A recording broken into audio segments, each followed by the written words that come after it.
Hello. Hello. Hello. Yes, hello everyone. We are here with the Dungeon of the Mad Mage. We are joined by lots of friends today to explore level 13 of Undermountain. So, by way of introduction, I am Kyle Maxwell. Some folks know me from the social medias as Techno Scald. I use he, him pronouns. And we're going to go around real quick. And everybody, if you could introduce yourself quickly and briefly, and then also introduce very quickly what your character would looks like, what people would see when they look at your character. So we're going to go clockwise, and we'll start with Emma. Hello. I'm Emma, and I use she, her pronouns. You can find me at MK Hansen on Twitter. And today I will be playing Grimble, the gnome forge cleric. And she is about 3 feet tall. And she has black, red, and gray hair that's normally tied in like 2 braids or 1 braid. And she is her chainmail armor is various shades of black and red, and metal, like gray metal colors. And yeah, that's Grimble. All right. Fantastic. Next, Adam.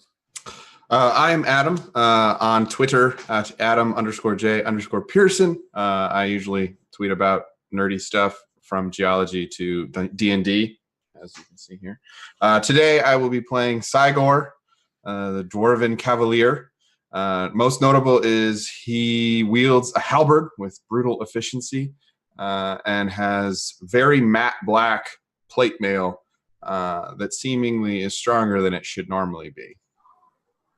And he never is quite in the same place twice because I'm an annoying character and I have a cloak of displacement. Eyes. Excellent. All right. Azora. All right. I'm Izora. I use she, her pronouns. I'm playing Mira, who's a human sorcerer. She uses a staff but favors her crossbow, wears just a deep maroon armor, and she wears a cloak. She always has her cloak on her, and she's kind of a bit of a ditz, so that'll be fun. Oh, wow. All right. We'll see how that works out. And then finally, Matt. Hi, I'm Matt. I use he, him pronouns. My Twitter is Delawit, the British saying. Yes, I'm playing Clay, a half-orc druid monk. When you see him, he's very tall. He's like 6'6". He's quite well trained. He's been through his monk training. He's generally dressed in quite a longish black robe, just because he's worried about intimidating people. And he really likes to fight with a staff, and he holds very much attachment to it. It helps it's kind of his reassurance in life. Like a security blanket. Yeah, in a way, definitely.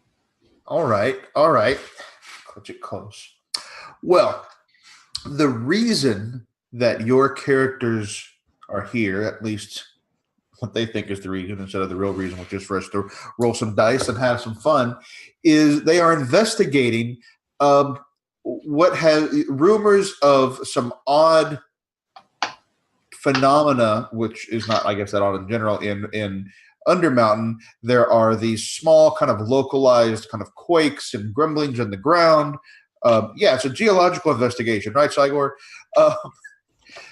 There have been rumors as well of giant metal things kind of possibly connected to this, but nobody is quite sure. So whether for riches or knowledge or fame and glory, or just to try to keep some of the nearby smaller settlements within Undermountain safe, your 4 characters have kind of come together to investigate these rumors and see if they can determine what is going on and maybe either put a stop to it or get some benefit out of it or whatever that turns out to be.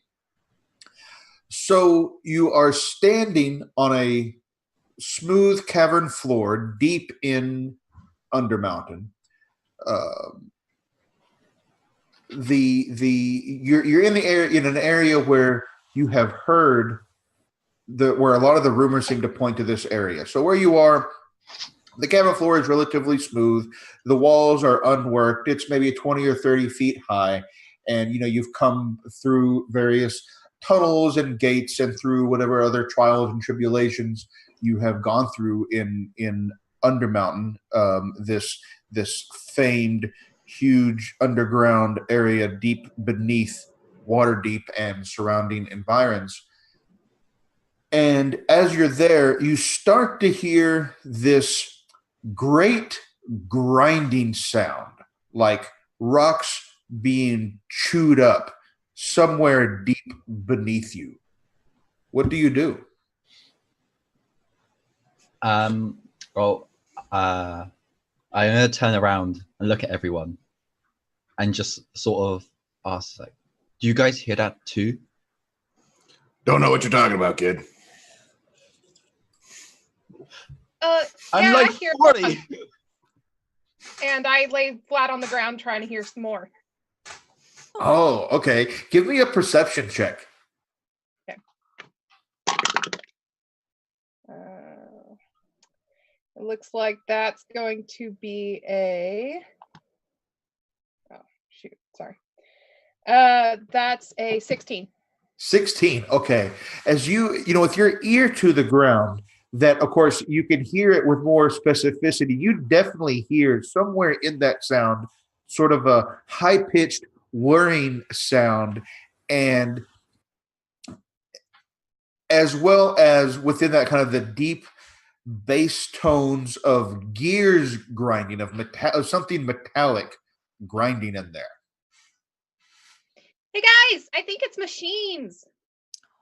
Oh, this could be fun then. We should go find out what's going on down there. The sound starts to get louder, like significantly louder. Bring nothing but chaos Like, and death. At this point, the walls are shaking. Little bits of dirt and rock are kind of falling around you. Well, this is going to get interesting real fast. And as that happens, the ground again starts to shake even more and starts to split the ground itself, the rock itself.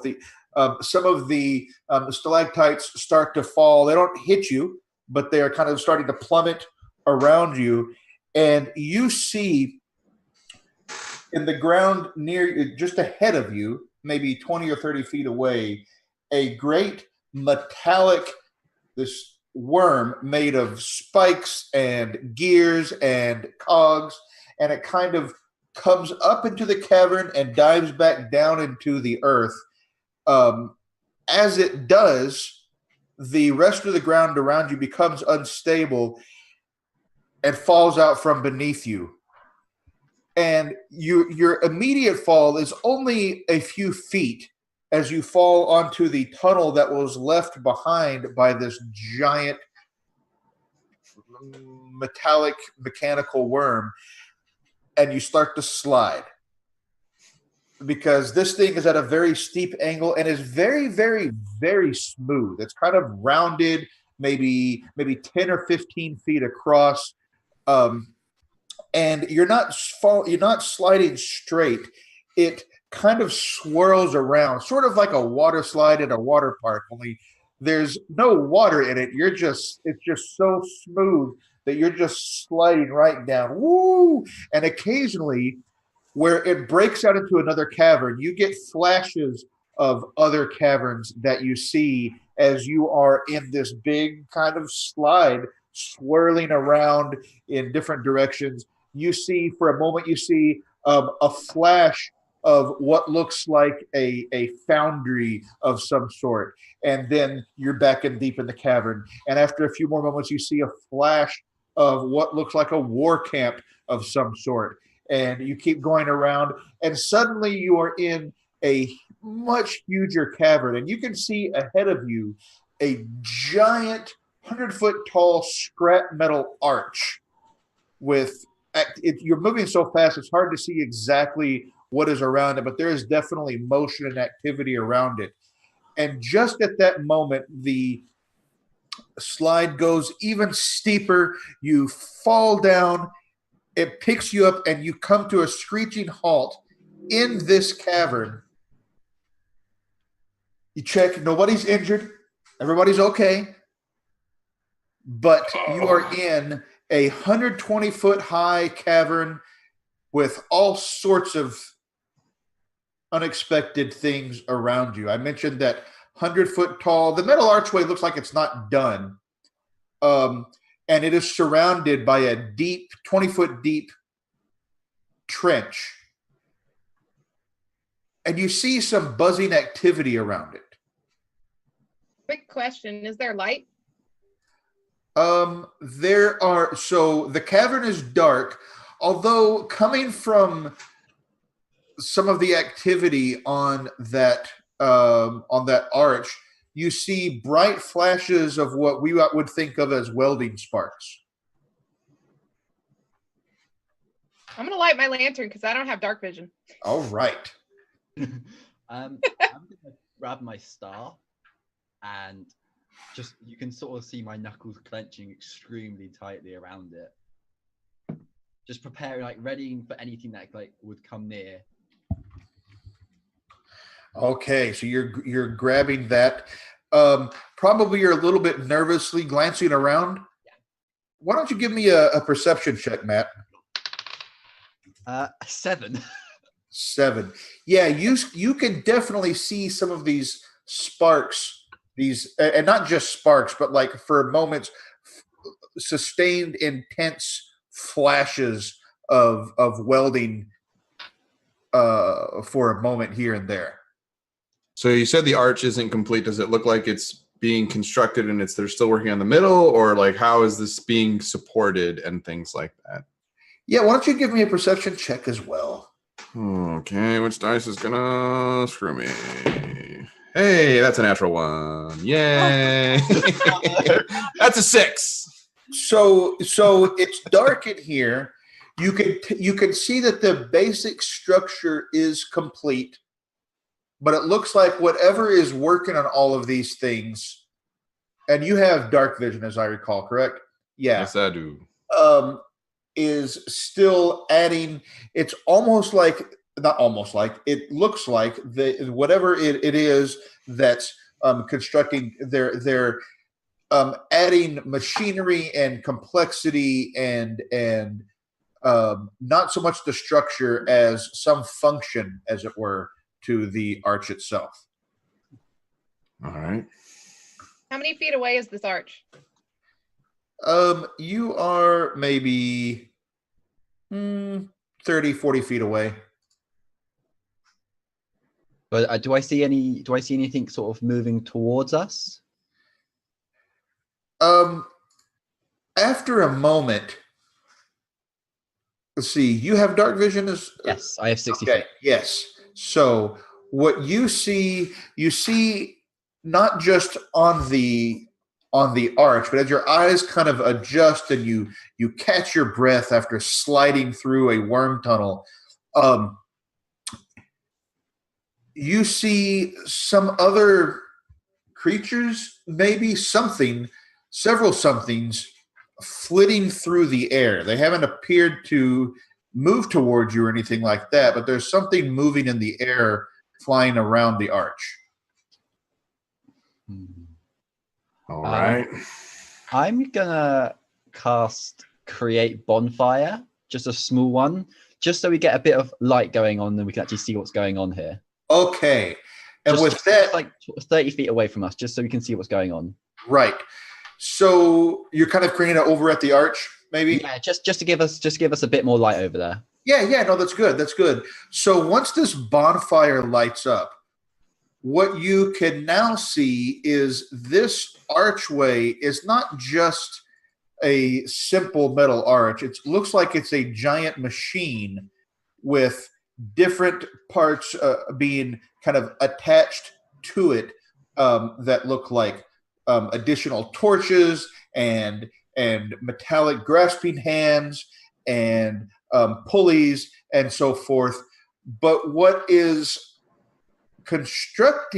constructing this arch and the mechanics on it are, well, they look like giant metallic scorpions, like mechanical scorpions, not biological scorpions made out of metal, but constructs with legs and a long tail and grasping pincers, and they are hauling pieces of metal to it, and then themselves kind of welding these pieces of metal or other machines to this.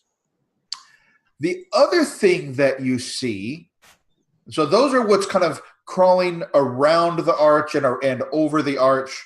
They're not the flying things. The flying things look like giant crossbows, but giant crossbows with mechanical wings and 4 articulated metal legs. Yeah, I'm just gonna turn around and look at everyone and just be like, I have never seen anything like this. First of all, I'm going to take my mace out, and I'm gonna hold my hand over the end of it and say a quick prayer and use Blessing of the Forge.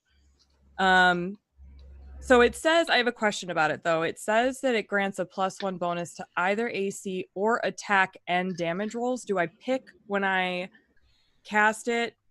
And if it says attack and damage rolls, does that mean it's a +1 to attack and then also a +1 to the damage? Yeah, I think what it's saying is it's like either wearing +1 armor or making your weapon a +1 weapon. Okay, so that was my goal. Yeah, you got to pick one or the other. Okay, I wanted to do it to the weapon. Okay. Do I have any idea like where these things came from? Can I make like a history check on these? Make an as you're looking at them, yeah, I guess a history check is fine. We'll see if you've heard of things like this. Excellent. Oh, that's okay. Cool. Good start. 27. Okay. You've never seen anything exactly like this, but what kind of a gnome are you? I'm a rock gnome. Oh, fantastic. So there's something about the style of it and the haphazard way things are kind of just grafted on. It's not like regularly spaced. It doesn't look like something that a dwarf, for example, would make, where it would be, stone and have glowering faces on it and all of that. It doesn't look certainly does not look elven. It looks like something some crazy gnomish inventor would put together. You can't tell what the purpose of it is, but it just kind of the architecture of it, as it were, seems almost gnomish to you. Okay. Reminiscent of gnomish invention. I'm going to relay that to the group and let everybody know. So we got more gnomes down here. Excellent. Oh, yeah. It's going to be real fun, I think. Do they seem to be hostile towards the bonfire or not even have noticed that there is now a bright source of fire near their invention? They have not reacted to that bonfire. Okay, I'm gonna I think I can do this. I think I can just extinguish it at will and just go double check.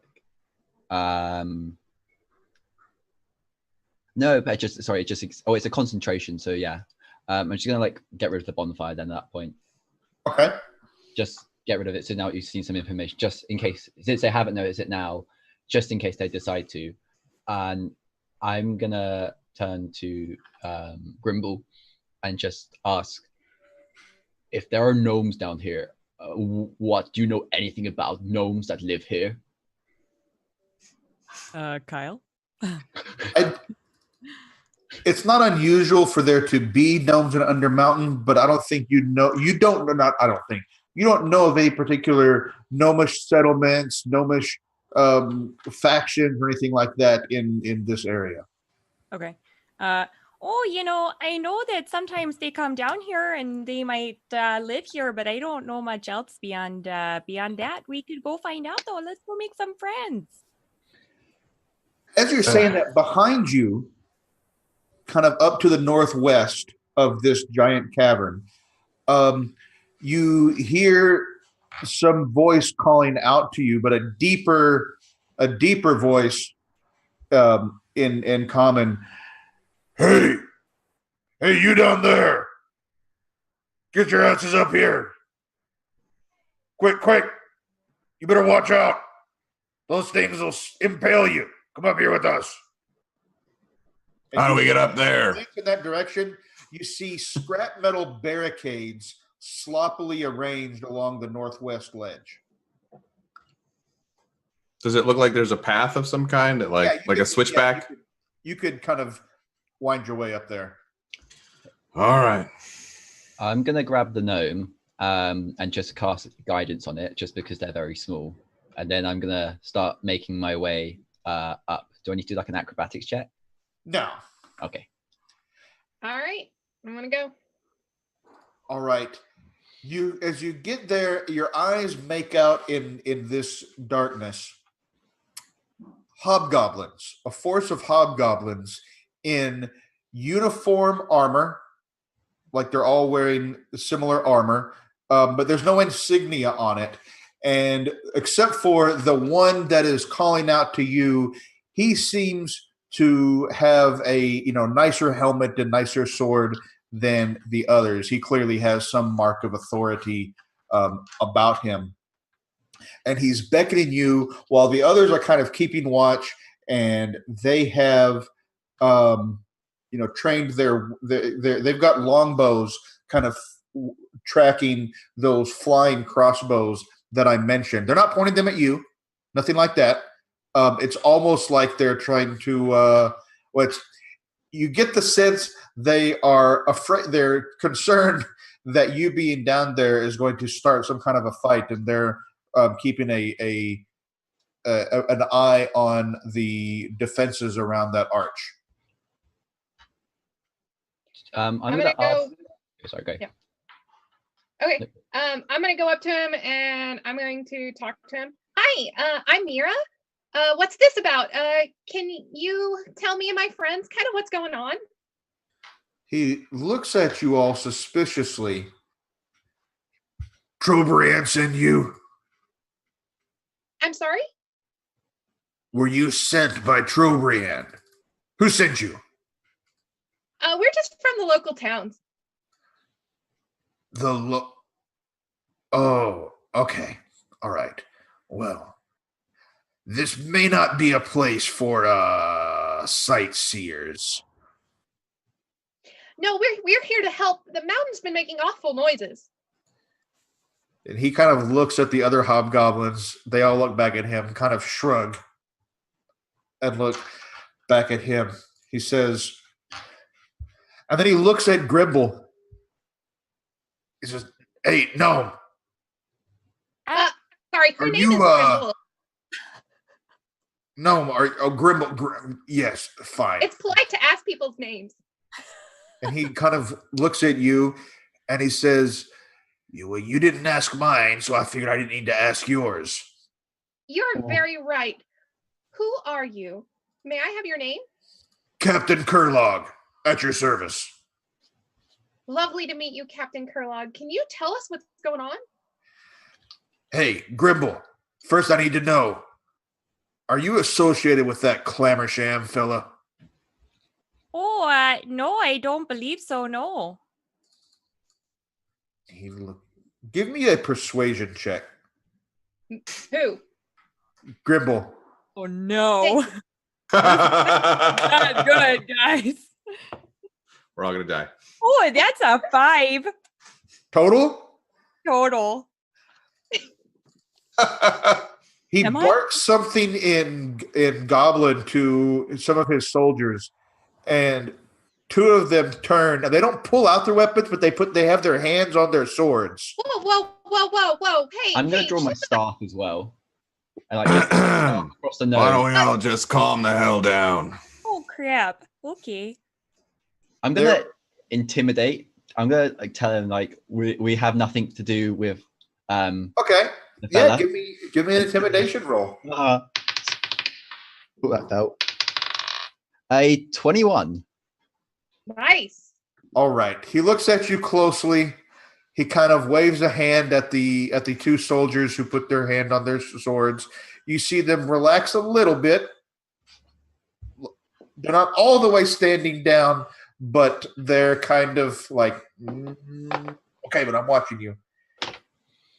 He looks back at Mira, and he tells you, listen, there's a gnome wizard down here, some sort of gnome. He's kind of glaring at Grimble suspiciously. The way you gnomes are. You know what I mean. Oh, now that's just rude. He's controlling these Scaladar there, and he points to the scorpions that are working on the arch. He says, I have orders to retrieve the mechanism by which he's controlling these Scaladar. Who gave you these orders?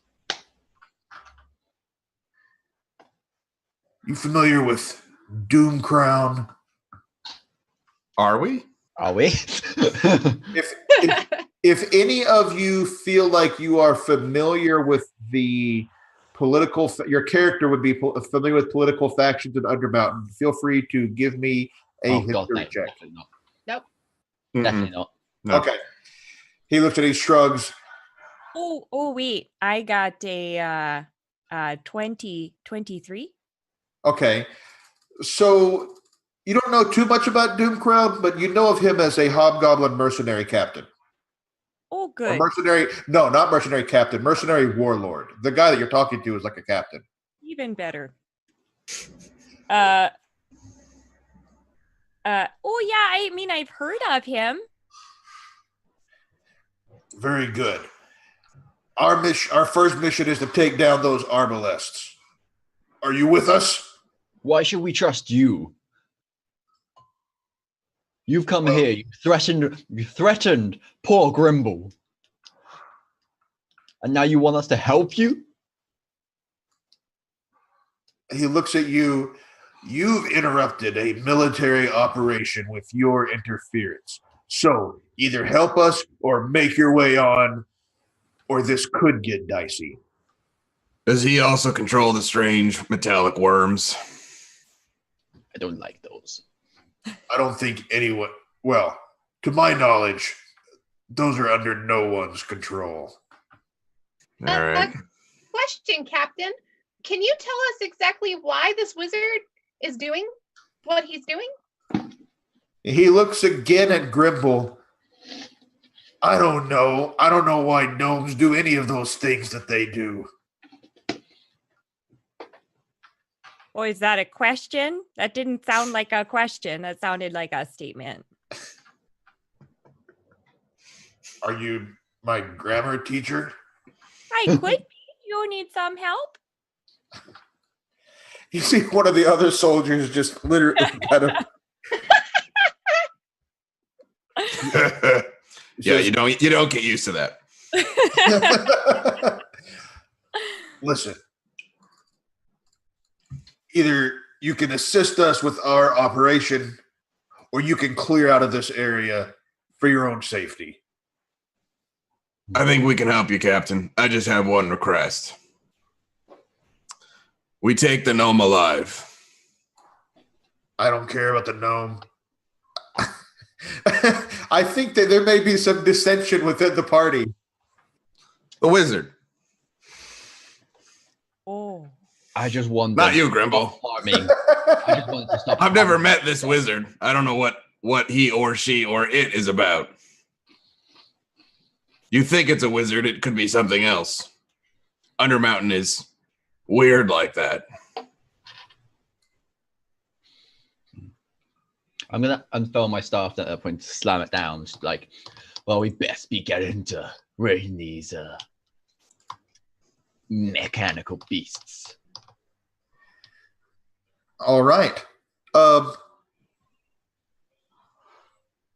After a moment, you see one of the hobgoblins kind of tracking with his longbow and lets fly a shot, which misses. But at this point, if everyone could roll initiative, please. Ooh. Wait. It is that time. Oh my god. Yay. Thank God I have an advantage. Okay. Just a second.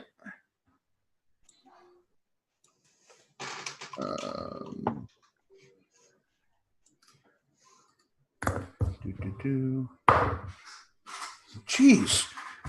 You think you're rolling bad. Just wait, there's more. Let's see. And then finally, okay, there we go. That's a number that I like to see.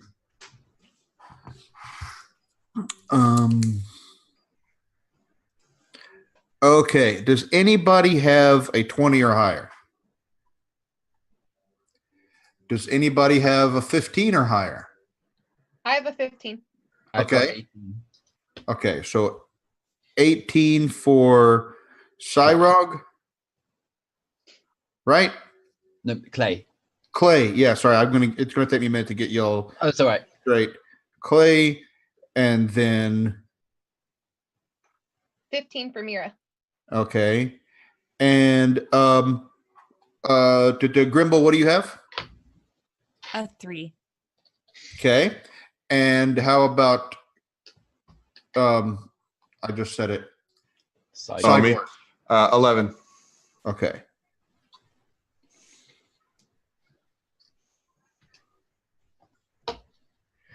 Okay.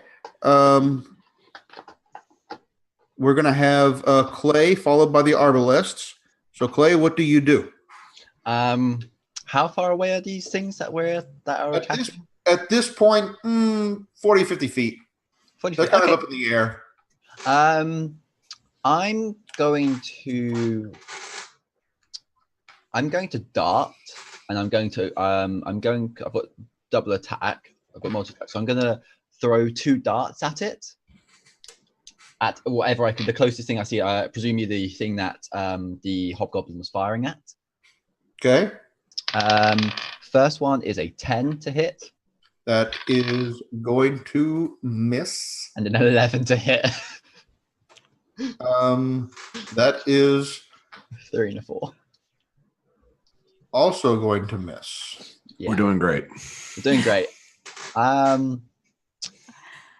And yeah, then I'm just gonna chill. I'm just like, oh, I missed. Just chucked you and just like, my bad. Okay. The Arbalists don't so much notice your darts, but they do kind of start honing in on those hobgoblins. So let's see what they do. They get so I said they're about 40 feet away. So hang on, let me grab some dice. I wouldn't be able to deflect these missiles, would I? I don't know. Are you able to?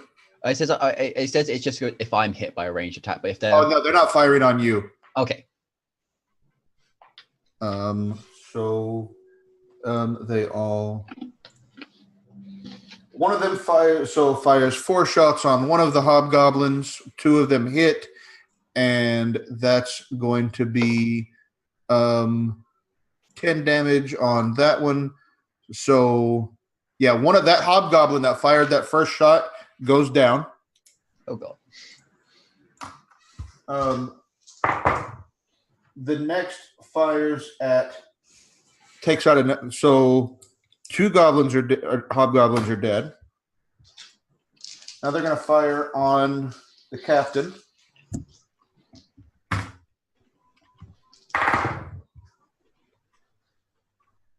Hitting him once for 2 points. Then the rest on the other hobgoblins. That's going to be definitely taking out one of the. This alpha strike is a thing. I'm gonna yell, by the way. Get to cover. Yeah, they probably should have done that. That's a good call.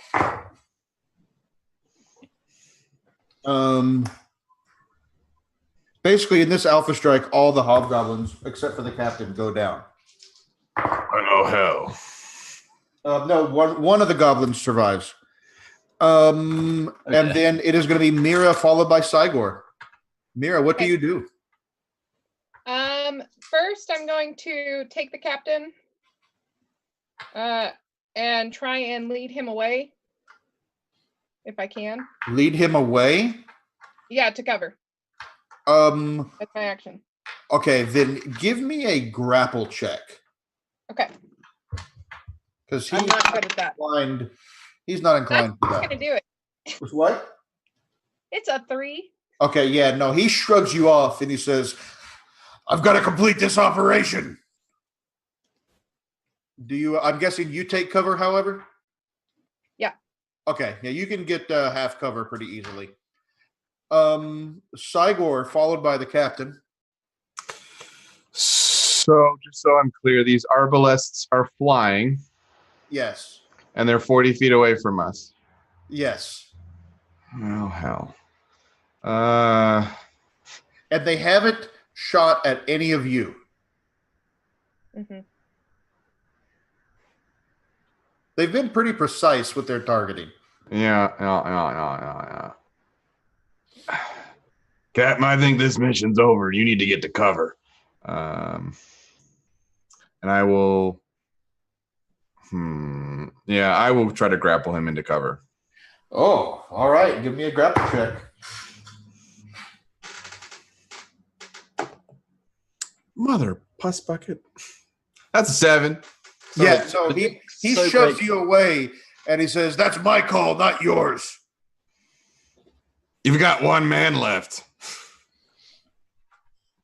Damn it. And you can't fly.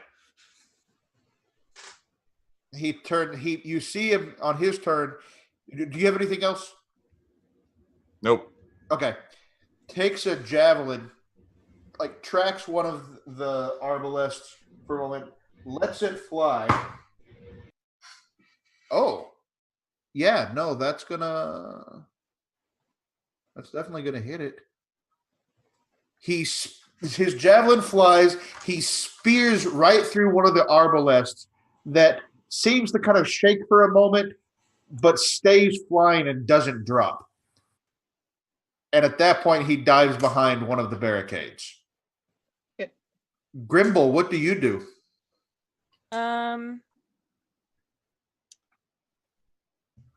How many of them are flying up there? 12.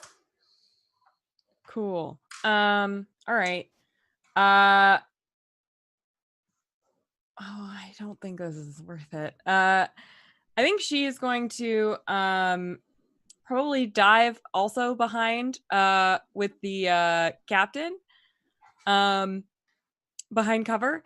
And she's gonna turn to him and say, so I don't think this is going in your favor right now, so you might want to just let this one go. And he looks around at the bodies of his dead soldiers and grumbles to himself. And you can hear. Do any of you speak Goblinoid? Speak Goblin? I speak Orcish. I might. Hold on. Let me check. I do. I speak Goblin. You hear him kind of cursing them in Goblin as a bunch of idiots who didn't know to fall behind cover before shooting. And he doesn't say anything else. Anything else on your turn, Grimble? I'm gonna pat him on the shoulder. The remaining hobgoblin soldier dives behind cover, takes cover, tracks with his longbow, and misses wildly. And he looks at the captain. He says, "This, we're clearly outgunned, Captain. We need to fall back and report back to Doomcrown." The hobgoblin kind of, you see his shoulders kind of sink a little bit, and you're probably right, Corporal. We'll need to move back. The Arbalests don't appear to be zooming in on you. They just kind of returned fire when they took a shot when somebody shot at them. We're back around top. Clay, what do you do? How high are they above the ground? About 40 feet. The 40 feet, damn it. Okay, at this point, I'm going to decide that I'm going to turn to the captain and just go back. I can cover you, and basically ready my action such that if they decide to go and run back, and the constructs try to attack, that I'm going to fire back with my darts. Okay, all right. The Arbalests, on their turn, kind of keep flying around like they're hovering around you, but they're not shooting now. Like, you can see that they're loaded. It's pretty clear. These are like repeating crossbows. You can see, and there's there's like a mechanism so that it kind of rotates, which is why they can take 4 shots per turn. And they're not taking any additional action. Cygor, you're muted.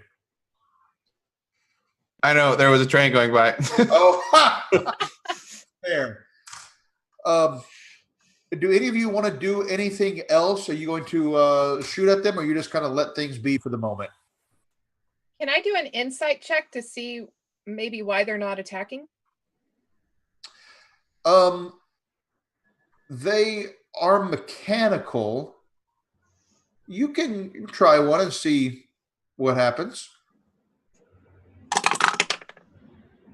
That's 19 plus 5. It seems like they only returned fire when something hit them or came close to hitting them. Okay. Gotta be honest, Captain. I thought that was going to be more of a sneak in and see what was happening plan rather than a run with your hands in the air and get shot at until you all died. Kind of didn't know that was what the plan was going to be. Clearly, our reconnaissance was insufficient and our intelligence was faulty. I'll blame headquarters. Seems smart. So yeah, at this point, he's the Arbalests don't appear to be shooting. The remaining soldier with the captain is kind of tracking them, but not shooting. And they look like they are ready to GTFO. I will not discourage that. Can I ask the captain before he leaves? I want to ask him something. Yeah. Can you tell us why we have to stop these things? They don't seem to be hurting us, other than you. He looks at you. He says, "You offered to help with our operation. You're on your own from here. I suggest that you consider evacuating yourselves." What exactly are you trying to stop here? As I told you, Our orders are to recover the control mechanism used by Clamorsham. And what is that control mechanism exactly doing? Controlling. Yeah. Cygor points at the things that are flying overhead. We're mercenaries. You can probably imagine why those, and then he points to the mecha scorpions, what he called the Scaladar, and those are useful to us. So you're here to steal the weapons. You say steal like this is some sort of civilized place with laws. Commandeer, military term. Right. What he said. I receive an order, I follow that order. Again, we are going to execute a tactical advance in a separate direction back to headquarters. Yep. Bye-bye. Good luck, Captain. And you see them kind of drop down to that trench that I mentioned, like keeping cover and disappear off into the darkness. What do you do? So they are not attacking us, so that's good. Correct. I'm kind of curious to what's going on in there. Fun fact, I can become a horse. Who wants to ride me and gallop in? Are you going to jump the trench? I'm waiting to see if they're going to say yes or not. Oh yeah. I could go check it out. I will too. also note in this cavern, you can see off to I can become a horse. You can see off in various directions a number of different corridors or tunnels or whatever you want to call them leading out of this large cavern.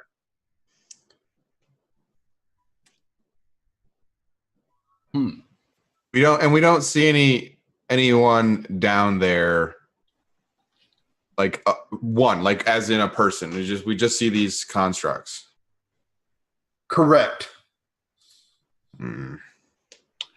Actually, can I look for like a rock or a pebble on the floor and just not aiming to hit them, but just kind of chuck it in the general direction we'd be going, as far as I can throw, just to see if they would react to a moving object? Yeah. You don't even have to look for anything. There are rocks all over the place. I rolled a plus improvise. I mean, it's a 4 plus athletics. But you're not throwing at them, right? No. I'm just rolling. Yeah. It's just to see where it goes, like an 8. Okay. Make sure you don't drop it on your foot. Yeah, 8. Okay. Throw. Yeah. You kind of throw it. It's a little limp, and it doesn't when it flies. It goes, and the arbalists pay it no mind, and it clatters up on the other side of the you're able to throw it across the trench, and doesn't seem to have any impact on the obvious construction operations that are happening there. You can, however, see when it kind of flies like it beneath the arch, as it were, sort of like for just a moment, kind of a flickering of some sort of energy within the arch. That's a trap. There's a trap. Who knows how to do traps? Because I don't. I mean, I know how to deal with traps in a dwarven way, but that doesn't usually end well for everybody else. Do you want us to throw you through? I could do that. No, I throw one of my companions through. That's how you deal with a dwarven way. You play for who goes, and then that person, whoever loses, has to set off the trap. Wait, that doesn't sound fun at all. I say we. I never said it was fun. I have a suggestion. I could just pop in there. Okay, but what if it's like bad? I could just disappear and reappear over there. Oh. I mean, I regard you suspiciously, just like. We don't really know if this thing is magical. This is Undermountain. I just don't trust anything. Well, we'll never know until we try. How big is it? That's a compelling point. I'm gonna go ahead and not listen to what they're saying because that's my character's problem. And I'm just gonna misstep over directly next to the object. What's your range on Misty Step? 30 feet. 30 feet.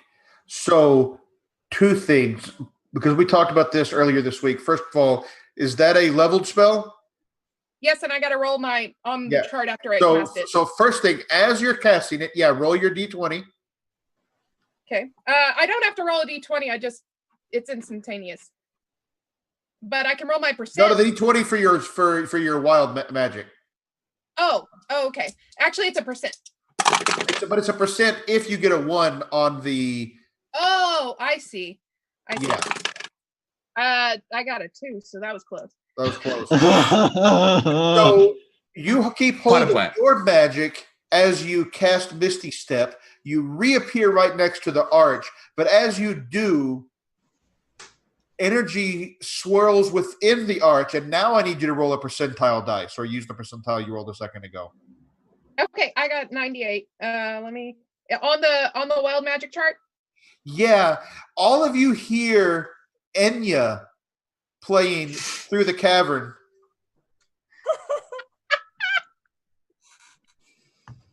What?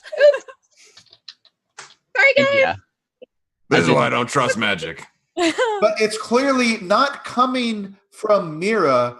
It's like the energy field within the arch is kind of vibrating with playing the music, like a speaker. Interesting. Guys, I'm pretty sure that's my fault. I'm gonna turn to Grimble and say, "Do you need me to chuck you across the gap, or can you?" That could be fun. I'm gonna grab her and sort of tuck her under my arm and jump. I'll try and get you. I'm gonna jump with her, like under my arm. Okay. So, how wide is this trench? Let me. That's a really good. You may want to. I think it has something to do with jumping, actually, if I remember correctly. You can step with the wind and jump. That's the one. Crazy far, yes. Okay. That's why it was. How far can you jump? Jump distance is doubled, and my speed is 45. So long jump is your strength score. You cover a number of feet up to your strength score if you move at least 10 foot immediately before. So 10 plus, so 20 feet. You, with your extra step of the wind and so forth, and a mystical wind swirls with you for a moment, and it propels you so that you just land on the other side. Like your toes land successfully, your heels are kind of over the edge, and you kind of whoop, whoop, whoop, and you keep your balance and you keep going forward. But it was close. Oh boy, that was fun. Let's do that again. So he can. It was only 20 feet he needed to clear. That's what it looked like to me. Yeah. Yeah, so I run and jump and do the same thing because I have boots of springing and striding. So I just boing. Yes. And you see he's kind of windmilling his arms and lands. And now you see all these mechanical scorpions, the Scaladar that I mentioned before, kind of moving around. There's maybe half a dozen of them. They're paying you no mind right now. They are busy working. The Arbalest paid no attention to you, flying Arbalests. And you now have a pretty good look at the arch that I mentioned before. It is clearly welded together out of a bunch of different junk metal. This is not like the St. Louis arch, smooth and regular. This is just junk piled together up about 100 feet and then back down, and all sorts of other kind of cabling and artifacts and all this sort of stuff just all through it. Boy, this is good gnomish architecture. Let me tell you, this is prime. Are gnomes Canadian? They are now. or Minnesotan. Or Minnesota. I'm gonna take my spare quarterstaff off my back because I have two, because why not? And I'm just gonna sort of extend it and walk up to the archway And because I noticed the energy, thought I'm just gonna like tentatively poke my staff through the archway. You do, and it doesn't seem to react to you. I'm gonna keep moving forward just until it goes into my fingertip. Yeah, you don't feel it. You see occasional shimmers there, but there's no effect. I'm gonna turn around then and goes, "Hey guys, it looks like we're good." And then I'm just gonna walk straight through it. And you walk straight through. You kind of feel almost for just the barest moment like walking through a soap bubble, and you're on the other side, and there's no. Is there any difference, or can I still see like? No, you can still see them. There appears to be everything appears to be the same. Can we see him? Yes. Just thumbs up. Like, Yeah. Just checking. Can I tell what it is that they're making here? An archway.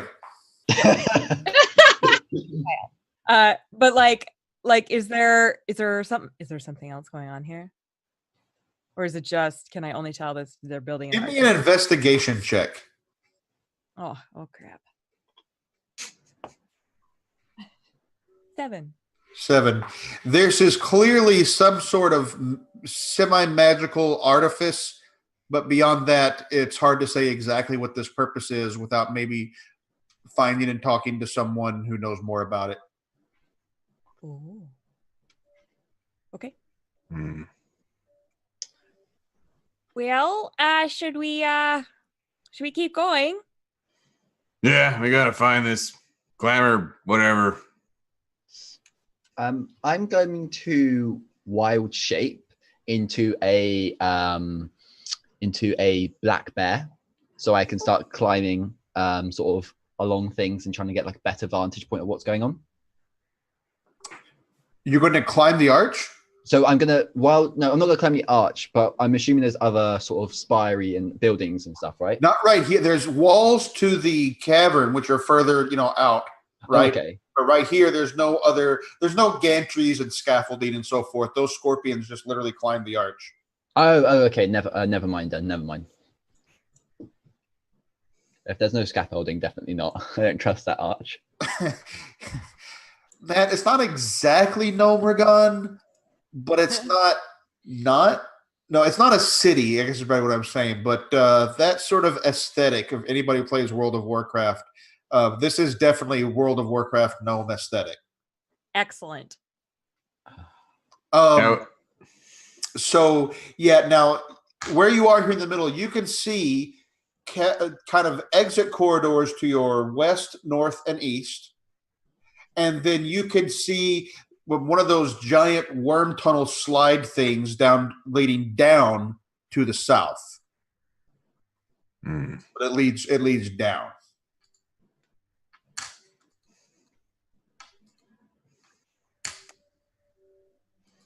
Who wants to go for a ride?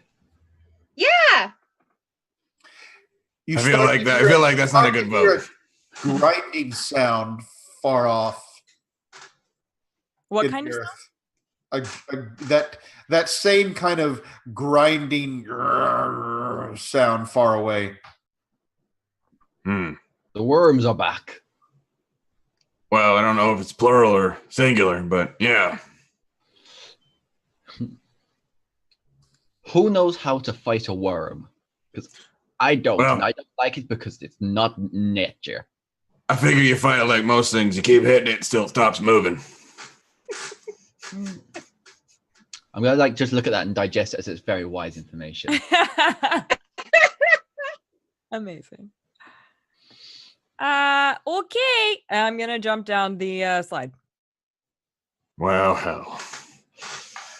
Oh, okay. So I haven't jumped. I'm just gonna watch these guys. I'm just gonna wait until I feel like I'm done.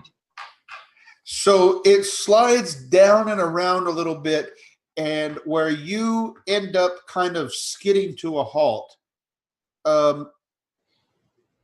there's a 60-foot high cavern with all sorts of rock formations and stalactites and stalagmites again, and tents, like pitched tents in very regular formation. Did anybody come down there with me, or is it just me? Did anyone go with no, her? it's me. I didn't I go did. down. I haven't gone down. I'm just gonna yell, "Hello!" They're pretty far off. You just hear the echo. Hello, hello, hello, hello, hello. Do me and Gimbal see any type of figures, or do the tents seem calm? No figures. Give me a perception check. Can I also? You can absolutely do that. That's 18. All right. I got lower than that. So Okay.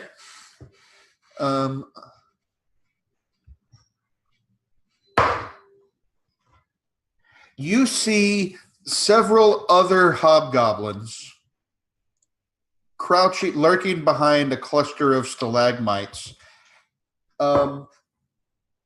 as well as several pretty big two-headed dogs, hounds, something. oh no. At this point, by the way, I'm just gonna jump down since I've not heard anything back. I'm worried, so I'm jumping down now as well. All right. What about Sigor? What is Sigor doing? He just looks up at this feeling. He's like, I'm too old for this shit. And jumps in the hole. All right, Danny Glover. Yeah, and again, you slide down for a minute, and then you come skidding to a halt next to your friends. Hi guys, we made it. I thought you were dead. Nah, there wasn't enough screaming for them to be dead. Many things die in the forest without screaming. Not to my knowledge. Mira, now that you're kind of taking stock for a few more minutes, you can see further off to your, making sure the right direction, kind of behind you, there's this natural stone bridge, and there's a enclosure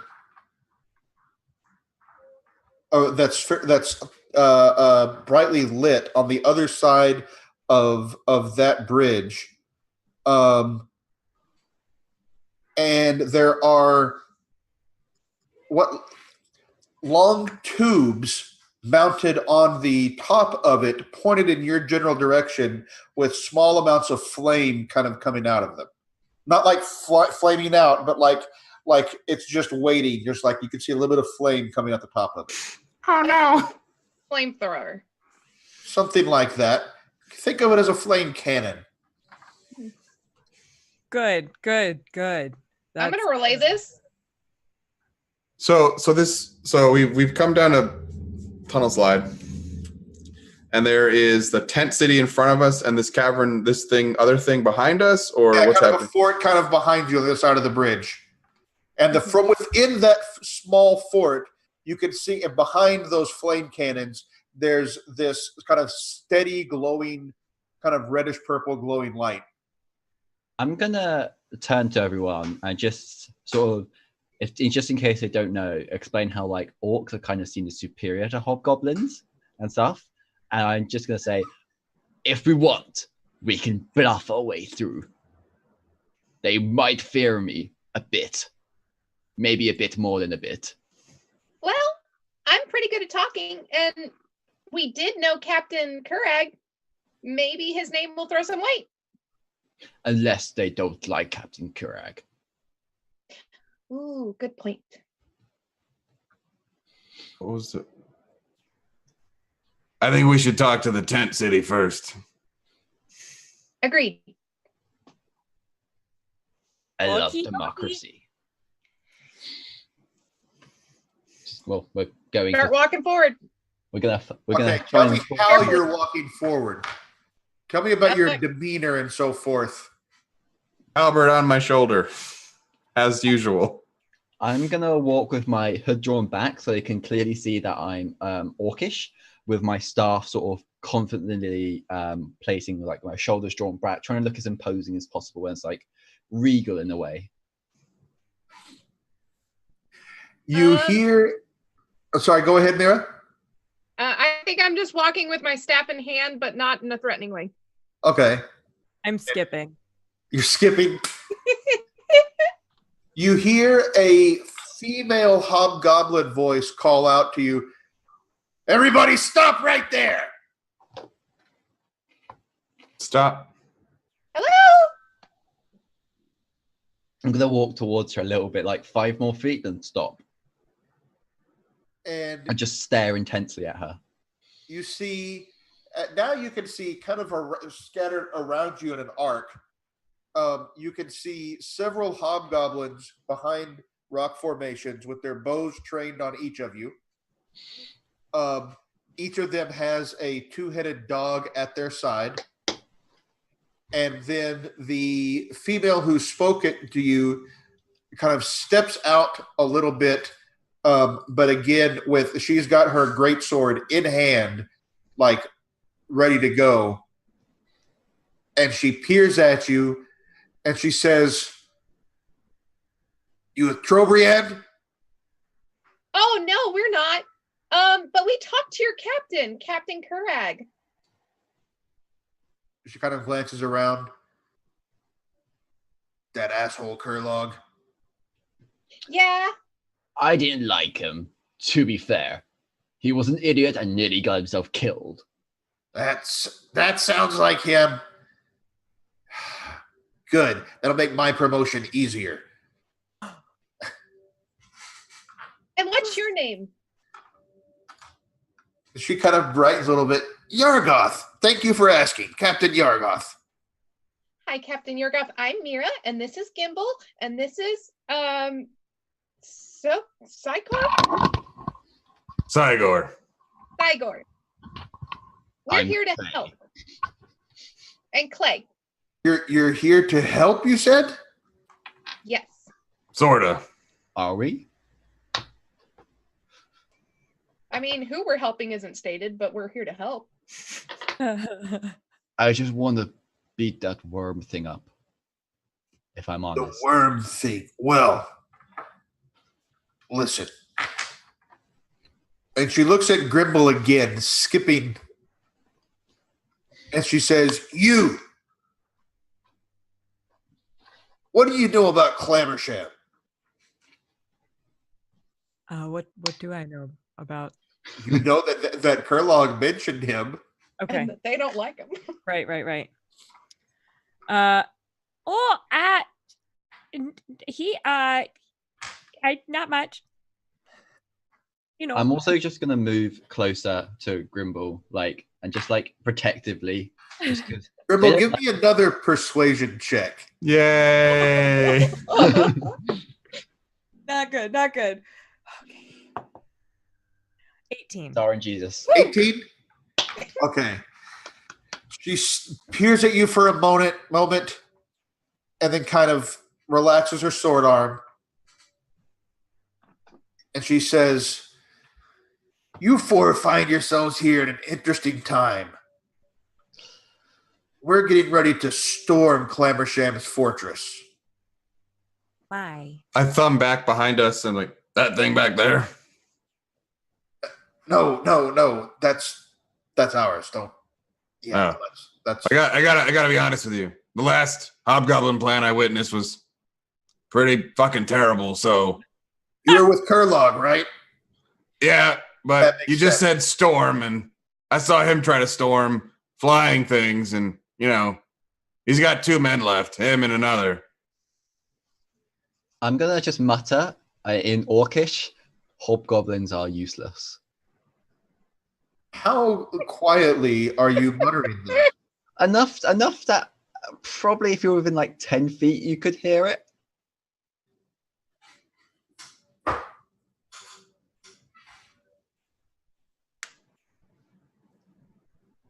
Yeah, she kind of, you see her kind of peer, she could hear that you said something, but she couldn't quite make it out. I'm just gonna smile at her. She says, "Well,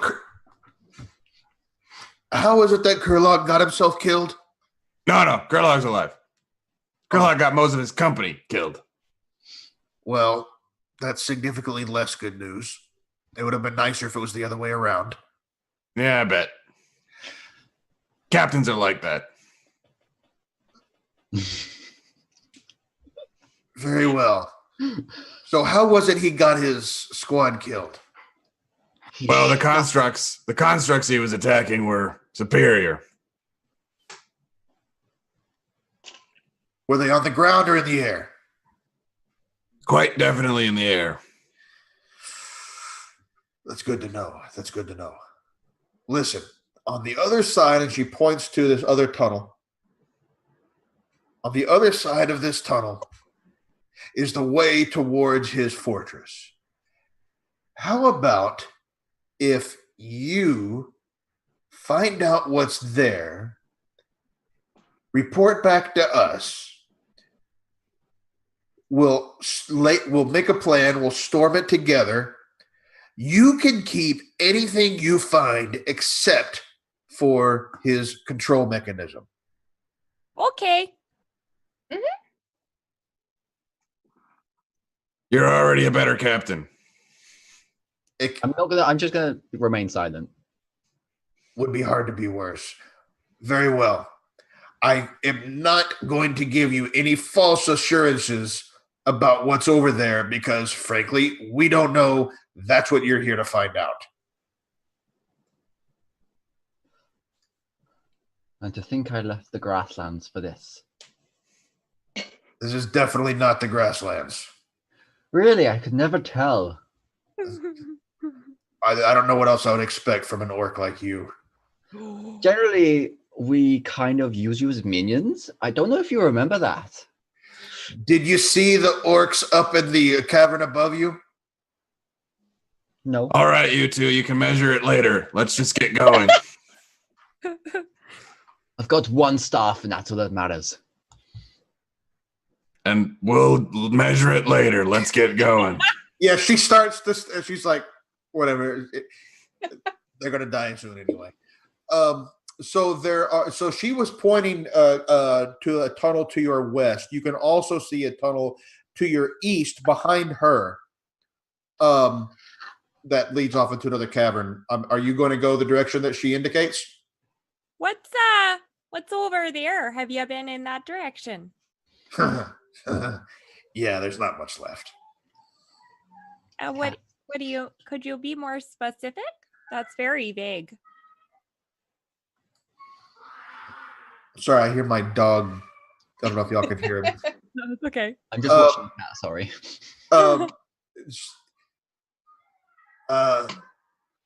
Yeah, no, it's there's nothing there anymore. It's fine. You don't need to worry about it. Oh, but like, what was there then? Was it? Did you take it out, or did they take you out? No, they trees, just trees. Trees? I like trees. Let's go see trees. Can I roll insight on this? Yeah, give me an insight check. He is face palming as soon as the half orc is like, I like trees. I have 8 intelligence, okay? I'm not very smart. 16. She's definitely not wanting to tell you everything about what's back there. Oh, come on, Captain. Do we have a deal or not? How about this? You tell us what you saw over there, and then we'll help you. I agree. I think you should tell us. I mean, Well, how can I'm we gonna help look you at until you help us? I'm just going to mention to her, look, you can see I like my trees. I'm going to see the trees anyway, so you might as well save us all time. There was a village in mushroom trees. The village was collateral damage. Oh, now that's just unkind. This is why you don't trust hobgoblins to do an orc's work. Speaking of which, don't worry about what's back there. Worry about what's over there. Well, we'll be back. Maybe. Well, if you got any hope, we're it. You've never really been much about us orcs, have you?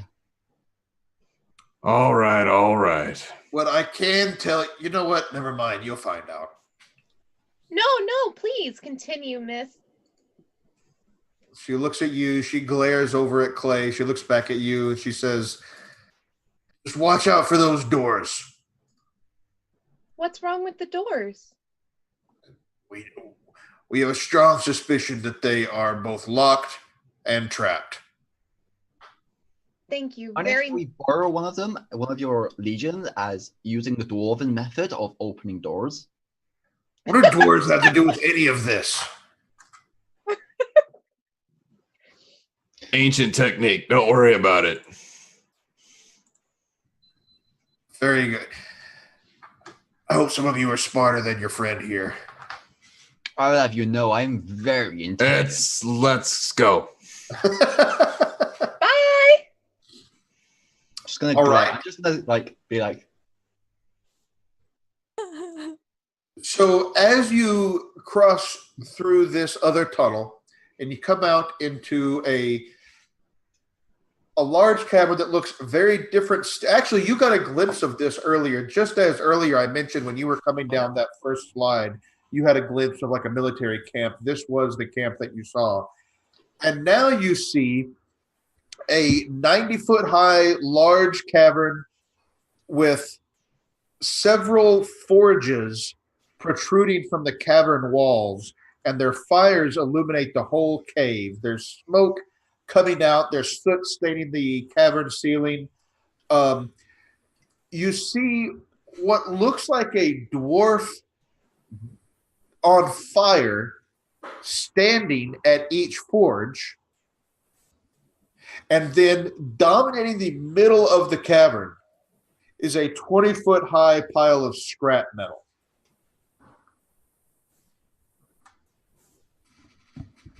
Oh boy, this is right up my alley. What do you do? they look a bit hot. Do I recognize these kinds of dwarves? To give me an Arcana check or maybe a history check.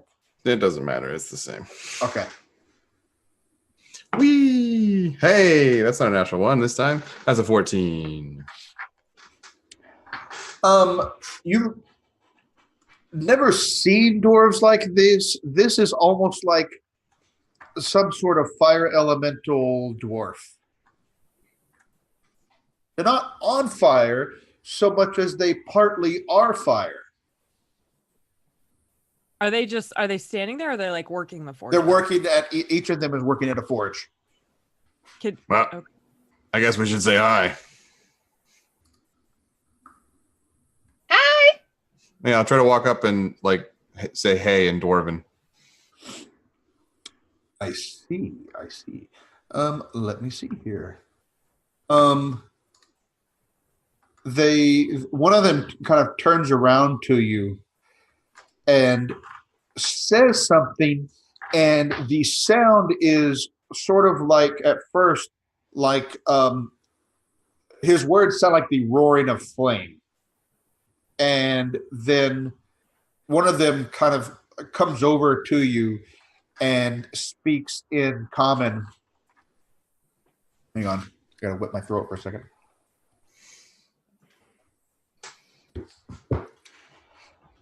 And says, "Are you from Claversham?"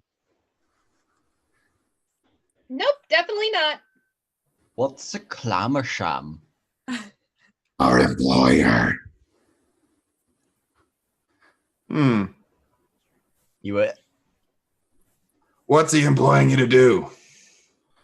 I On any given day, sorry, on any given day, something different. He definitely looks frustrated. His flame face kind of looks frustrated for a second.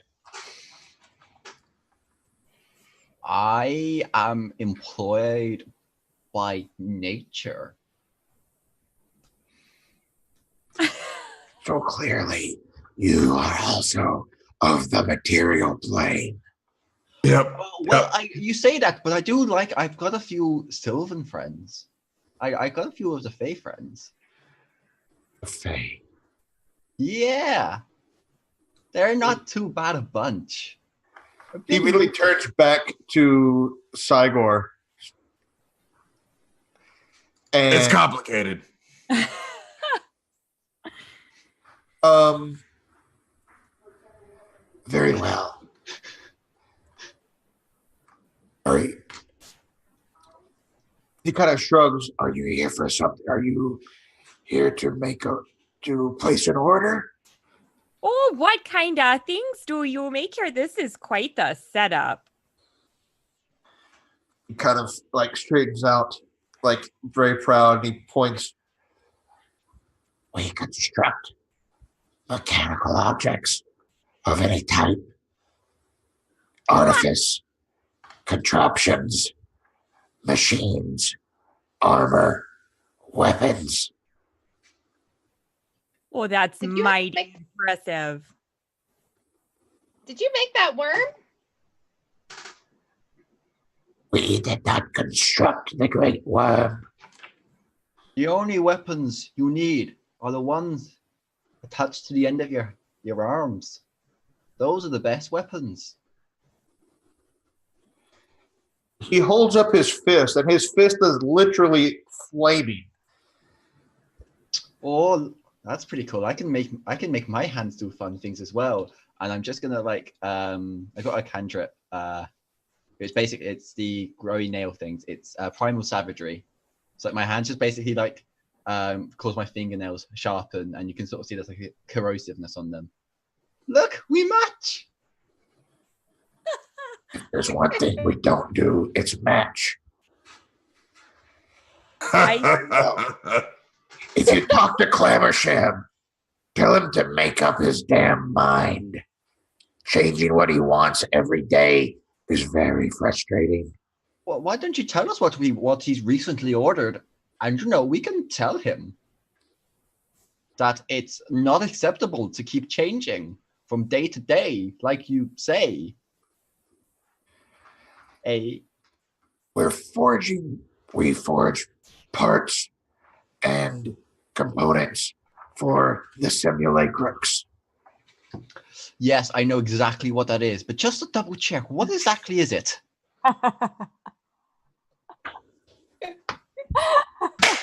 He takes his flaming hands, places them on his flaming face. Oh no. I just hope I'm not fooling anyone here. Oh, no. You don't even have to make a deception check. Perfect. They immediately, no, it's too clear. Have you been to the Great Arch? I have. Then you have seen the simulacrux. Well, now we know what it's called. And what's that do? Replication. Ooh. Of what? Scaladar. Perhaps you observed them. Oh yeah. Yeah, we saw those. Do you ever have any moral qualms about your job?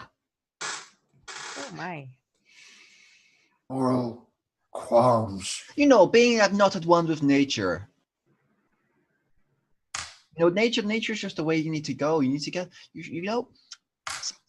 I went to a school where all they taught us was how to hit things. And then I went to live in the forest for a good 10 years. And I tell you what, never been better.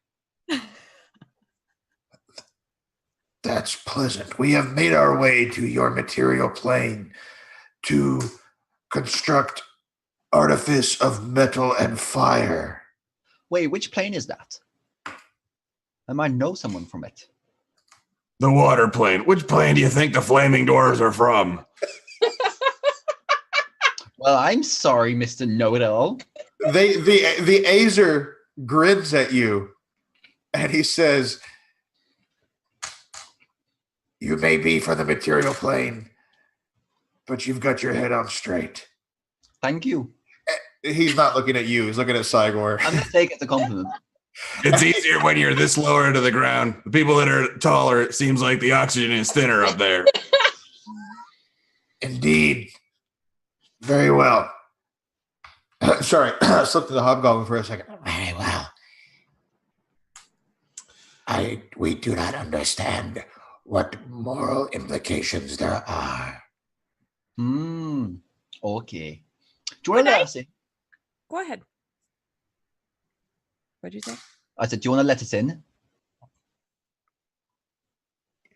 You want into one of these? And he points, and one of them opens up the forge, and you see runes on the cavern wall next to the forge flare with white hot heat, and the forge flares up as well and belches fire.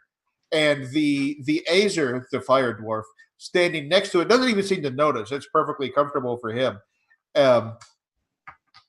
And let us in. Let you into I doubt this would be conducive to your biology.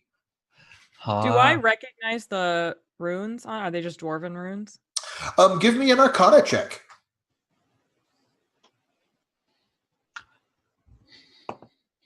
Uh, 24. Oh yeah, no, these are runes. You recognize them from your study. You are a forge cleric. Yeah.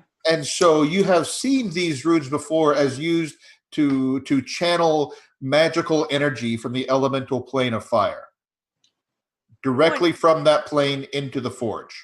Now these are quite impressive. That must make for a really good setup that you got going on here. He looks very proud. With our elemental fire and the pools of metal, we can provide whatever Zox Clemmersham requires if he will just remain consistent.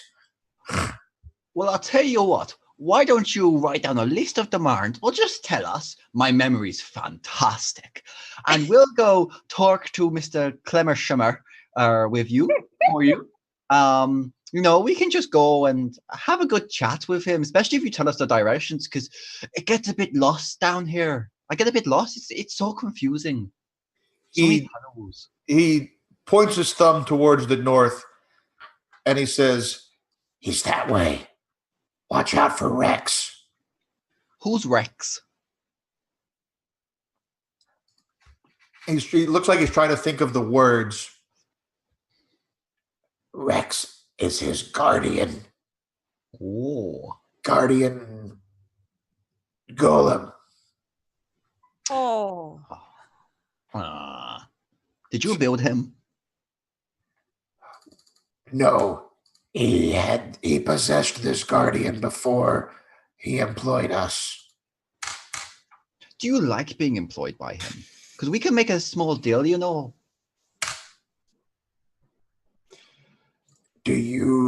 Are you requesting a project? Well, you never know. I mean, if you want to go take some vacation days, I don't know how good of an employee he is. Stop working? Are you implying that our work is insufficient? No, definitely not. I'm saying that. Why would we stop working? You could work for yourselves. I do it.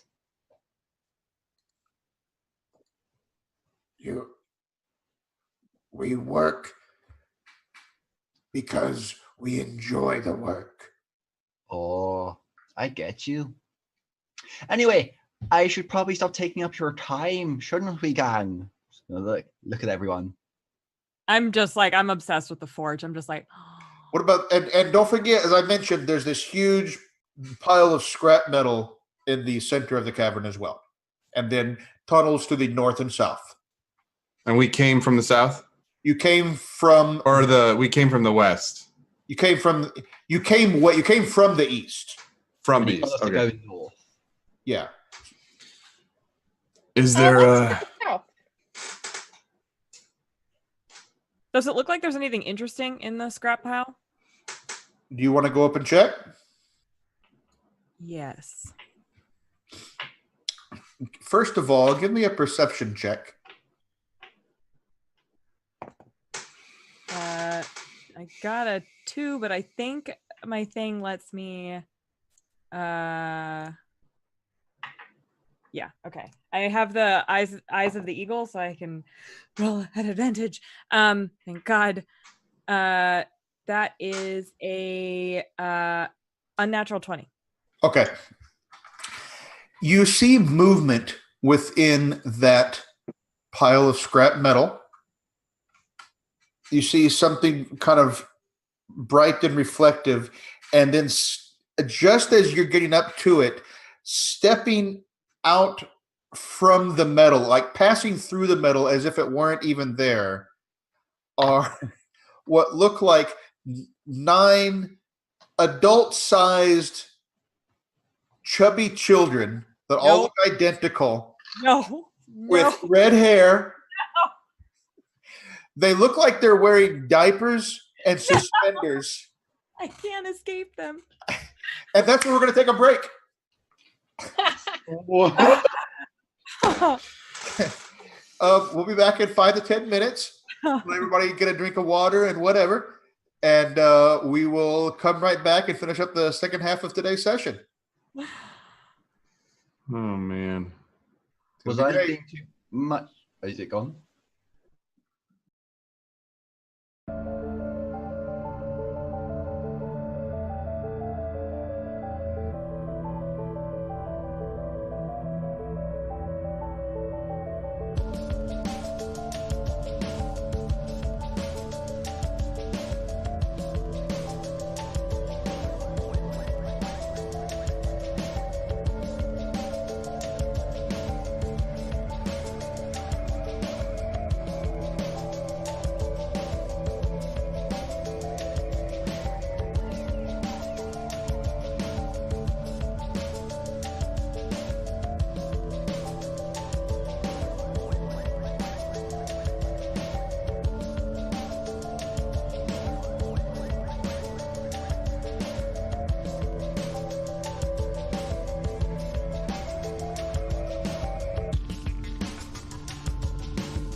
Welcome back, everybody. We are still in Trobriand's graveyard.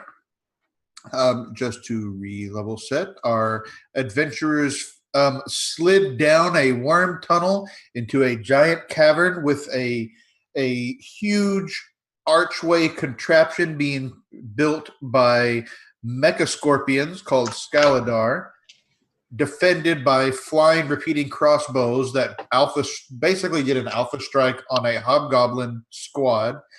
Our characters wisely chose to not further engage those things and visited a hobgoblin war camp and have now met Azers and on their way to go find the gnome who is at the heart of this level. But just before we broke, Grimble the gnome, investigating a pile of scrap metal, met 9 lava children who, as noted, are all physically identical to one another. They are the size of human adults and have muscular builds, but they're sort of chubby, and they look like children with faces that are always smiling. They look like they're wearing diapers and red suspenders, and their feet are somewhat pigeon-toed, and their hands end in these almost rock-like claws. And as they all step out together from the scrap metal, like not like coming through openings, they just pass through the metal as if it weren't there. And now there are 9 of them around Grimble, and they say all as one together, "New friend." What do you do? So I'm going to suggest let's leave before they indoctrinate us into their cult. They all hold up their hands and they reaching towards Grimble, and they say, "Friend." I'm gonna like slowly start backing away. Yeah, no, I have so many friends right now. I just am nope. And I'm gonna run back to the group. All right. As you turn to run, one of them slaps at you. I And just nope. that is a non-natural 20 to hit. Miss me. Really? Really? What's your AC? 22. Wow. God. Snazzy. So it just misses you, but now we are going to enter initiative. So everybody could roll initiative for me. No. All right. First of all, let's do this a little bit differently. Than I only got one group of monsters to track. Clay, what's yours? Oh, sorry. 16. 16. Cygor? 17. Ooh. Okay. Mira? Tie with Cygor, 17. Okay. And Grimble? I tied with Clay with a 16. Okay. Yeah, Oh, hey there. Hi there. Ho there. The interesting thing is that the lava children are going to go first. Oh, did it go as one? Yes. Okay. It's going to be the lava children. Then it's going to be Cygor and Mira. And then it's going to be Clay and Grimble. On those of you who are tied, the 2 of you players can decide on any given round who goes first. Okay. So the lava children are converging on Grimble. All together now. And so, there's going to be a lot of these. So let's see. That's not what I want to hear. Well, let's see. A 25 and a 23 to hit. So you're going to take 11 and so do you have anything that reduces damage, or I can just give you the totals? Nope, I don't. Okay, just making sure sometimes you got to have things you resist certain kinds or whatever. I mean, I'm resistant to fire damage. Okay, none of this is fire. Great. Your metal. You know what? Your armor's made of metal, isn't it? Yes. Okay. Chainmail. What am I wearing? Actually, no, wait. I'm not. Yeah, I'm wearing chainmail. That's made of metal. Right. And your shield? Are you carrying a shield? I sure am. Okay, yeah. So actually, just so you know, they have advantage on attacks against you that I didn't realize till a second ago.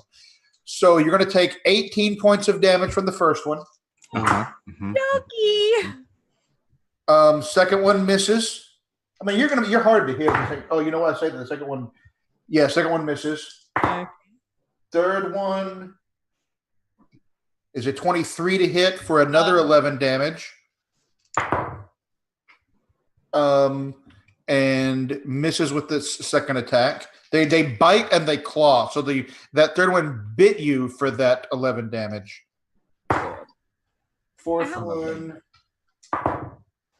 is going to claw you for 7 more damage. The fifth one misses with its first attack. Oh, this hits with the second attack for a 7 claws you again. The sixth one misses. It's a good thing you have a 22 armor. Yeah, no kidding. The seventh one is going to miss 22. Dang. That 22 is. The eighth one is going to 23 for 7 slashing with its claws. My God. And then this one crits with its bite. So that's going to be. Are you right there, Emma? Oh my God.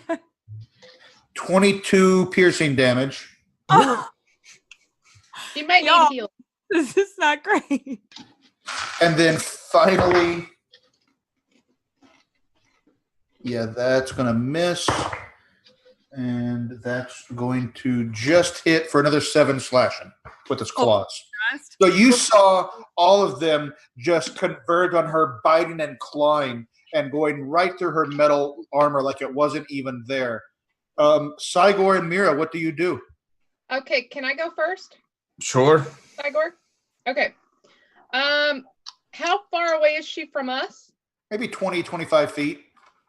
Okay, I'm going to run up to her, grab her, and cast Thunderstep. What does Thunderstep do? Thunderstep teleports yourself and one other person after the spell is cast. It does a thunderous boom, and creatures within 10 feet of the space must make a Constitution saving throw or take thunder damage. All right. So I hightail it out of there with her. Will that promote attacks of opportunity on me, though? It's teleportation. Teleportation does not. Okay. Correct.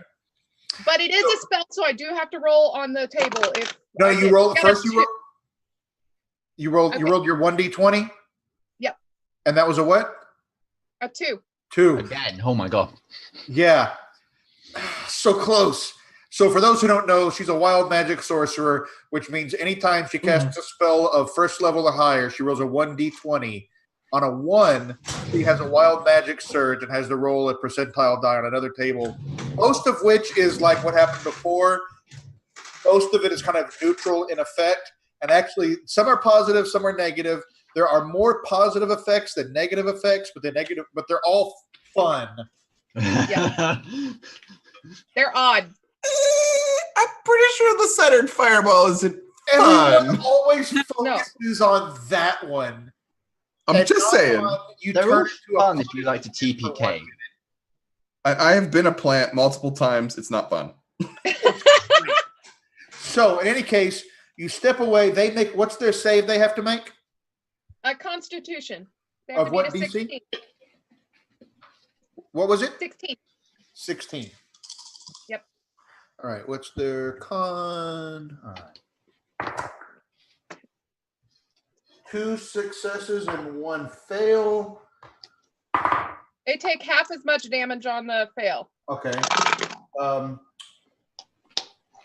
3 successes, so that's total of 5 and 1, and then 7 and 2. So 7 passed, 2 failed. How much damage is the regular amount of damage?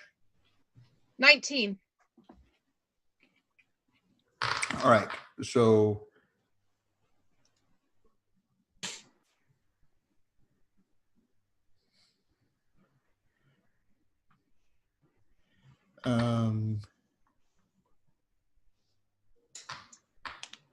And we teleport to a space I can see. So I'm going to teleport all the way to the entrance of the north tunnel. All right. If you can teleport, how far can you go?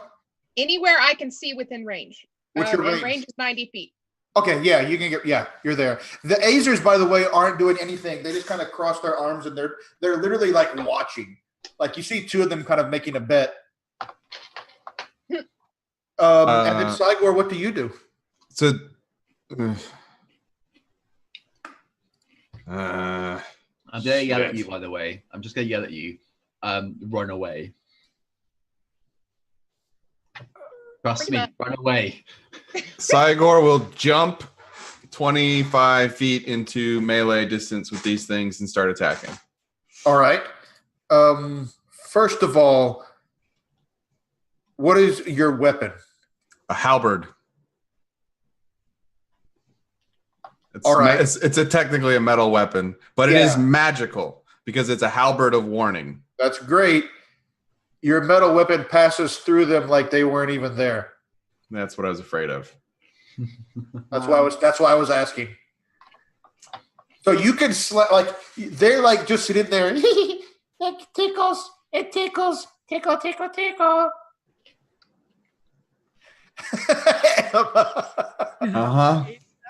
What else do you do on your turn, Cygor? Can I bonus action beat them in the back of the head with the blunt of the end of the? Absolutely. Because I'm a polearm master. All right. And it's a natural 1. Okay. Yeah. It just goes right over their head, and they look up for a minute, look back at you. New friends. Clay and Grimble, what do you do? Can I go first? Yeah, absolutely. Okay. I'm going to yell at them. I'll be your friend, like this, and make it really loud. Like, I'll be your friend, and get them to look at me. Oh no. Okay. Yeah. And then I'm going to I'm just gonna check there. I could climb these walls, right? There's things for me to climb up that they couldn't reach. You could climb up on a forge if you wanted. But is the forge very hot? The forge is very hot.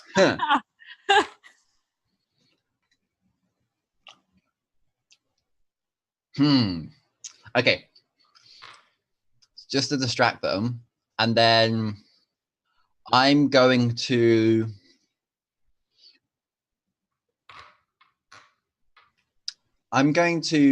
how far away am I from them, would you say? Like You said you were 20, 25 feet. 20, 25 feet. Okay, so I'm going to move 20 feet. I'm going to move 20 feet towards them. And I'm going to say to Cygor, sorry about this. It's the quickest way. And I'm going to cast a spell, because I can't exclude you from it, I'm afraid. I'm going to cast Thunder Wave. Thunder Wave, all right. At a 2nd level. I'm really sorry, Cygor, but I can heal you up later. It's fine. I feel like you're not that sorry. Not really, let's be honest. So that's a con save of 14. Con save of 14. All right. I make it. I rolled a natural 19. What happens on a failure? On a failure, you take 3d8 thunder damage and you're pushed 10 feet away. But if you succeed, you're not pushed. So that's 3d8. I've just rolled that now. Can I also shout at Clay as he does this over his Thunderwave? Yeah. Throw me one of your damn staffs. And you said your DC was 14? Yes. All right. So 6 of them pass, 3 of them fail. Okay. Those 3 can be hit 10 feet basically back. Okay. And how much damage? What's the damage roll? It's 6 plus 8, so 14 total. 14 total. So 7 7 if you pass. So I take 7. Yeah. And then I'm gonna chuck him my spare staff, which is just a spare scorter staff. And then I think I'm going to use a key point to make 2 unarmed strikes as a bonus action. All right. Which is D20. So I'm just going to hit the ones like closest really to me and him, basically the ones that come swarming us. Okay. That's great. That's a 10 to hit and an 11. The 11 hits. Oh, the 11 hits. Thank God. So that is 1d6 plus 4. That's 10 damage. It's magical. It's magical bludgeoning. What kind of weapon is it? It's my fist. You're fit perfect. It's 9 damage. 9 damage. Apologies. 9. That's fine. Yeah. Question. It says here, if I make an unarmed strike as part of my attack action, but that counts as a bonus action, so it doesn't count, does it? Correct. Yeah, that wasn't your attack. Your action was casting Thunderwave. Fair enough. Damn it. I was hoping I'd get bonus AC otherwise. All right. Anything else? Well, I still have 20 feet of movement. You want to run away from the several of them that are still there? Yeah, I'm thinking about all the opportunity attacks they're going to give me.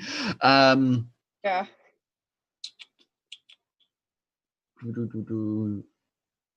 No, I'm not going to do anything else. Okay. I'm just going to yell. Grimble. I'm going to drink a healing potion first. I think that's probably a good thing to do there. And I rolled like shit, so that's cool. This is fine. Get 11 points back. Excellent. Okay, that's my action, right? Yes. You gonna stay where you are? Oh, absolutely. Okay. Absolutely. So sort of just being like, help. Totally fair. You're about 50 feet away from the fight. Okay. FYI. Okay. That's good. Okay. Oh God, I don't know what kind of damage they're immune to, so I don't know if this is stupid. I think we're intelligent enough to guess that they Hold. fiery things. That they Right. what? Yeah, well, You certainly have observed that metal has no effect on them. Okay. I'm gonna cast spiritual weapon Oh yeah. in the center of them at I'm gonna cast it at 3rd level. All right. What does your spiritual weapon look like, first of all? Okay. That's the most important thing. I know. It's gonna look like a giant I don't know what it's called, but whatever the hammer is that smithies use, it's gonna look like that. Like a forge hammer. There we go. That's the word. Forge hammer. But it's gonna have like little sparks coming off of it. Oh, the Azers all notice. They all like start nodding and pointing, like, "Oh, we love that." You know, they are. Suddenly, you're the crowd favorite. Bingo. And I'm gonna hit. I'll hit. I don't know. When it doesn't matter. I'll hit one of them. I'm tracking it in a way that's favorable to y'all. So okay, great. Um, 14. 14 hits. Okay. Where's my d8s? Okay. They're big naked babies. Third level. Okay, so 2d8s. For 11 force damage. Yeah. Oh, yeah. He definitely. They take all of that. Yeah, and in fact, you see one of them that one kind of. That's also the same one that Clay hit a moment ago, and they are kind of like a little wobbly on their feet. Excellent. Anything else? That's it. All right. So we're back around to the lava children. Oh dear. So I have two points of questions. First, they have disadvantage on me, but I'm wearing metal armor, so they have advantage. So okay, thank you for straight letting roll. me know. And second, are their attacks considered magical weapons? Let me look and see. They are not. And I assuming they're doing some kind of bludgeoning, slashing, or piercing damage. They do piercing and slashing. I am resistant by 3 to both. Resistant by 3. You mean you reduce it by 3, or you any damage they do, I will be reduced by 3. Okay. All right. Well, I'll just give you the actual number, and you can do the resistance as required. But thank you for letting me know that you cancel out their advantage on your armor. That's super helpful to know. Okay. So let's see. There are going to be 5 of them on you. Let's see. Claw. Oh, wait, nope, they're not at advantage, so I don't have to do that. Yay. Yay. Just so you all know, I'm using average damage because there's a lot of them. Oh, that's all good. And I don't also yay. Good. except for the crits because it's complicated. But for the crits, I might on the next one, I guess. Doesn't matter. What's your AC, by the way? 19. 19. All right, 2 hits for 11 and 7 piercing and slashing. So 18 minus 6. Okay. 1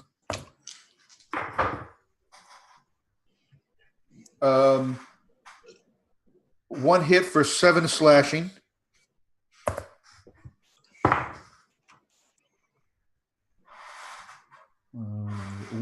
Another hit for 11 piercing. Oh, no, not 88. 1 crits. I have adamantine armor. I am immune to crits. All right. That's good to know. So you only take 11 piercing instead of a boatload. Instead of 18 piercing. We're doing great. I can heal you. You're in better shape than Gribble was, that's for sure. That was scary. And then another one would crit, but instead you just take the 11. Best purchase ever. Now, Clay, you're still in that area, right? Yes. Okay, so what kind of armor are you wearing? I don't wear armor because I'm a monk. All right, so they don't have it. This works to your advantage now because they don't have advantage on you. I'm just like ripped orc muscles, just like. So let's see here. So they're attacking him? Yes. Okay. What's your AC, by the way? Because I don't get the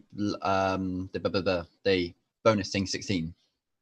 16. Okay, 1 hits you with its claws for 7 slashing. Okay. I'm not resistant to anything. All right. 1. You said 16? Yes. Another one hits you for 7 slashing. Cry. 2 more. 1 hits you for 11 piercing and then crits with its claws for 10 slashing. Ooh. And then the last one is going to bite you for another 11 piercing. So that's 46 damage. Ow. Oof. Hey, it's better than 79. Yeah. Hey, I have 69 Right. HP. And it's now Cygor and Mira's turn. Okay, I've got an idea. Unless Sigar wants to go this turn. You can go ahead and go first.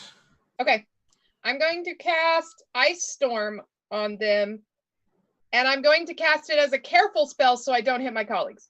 Oh, very nice. I can protect up to 3 people with my D4. Perfect. They have to make a dexterity save. What's your DC? 16, 16. All right.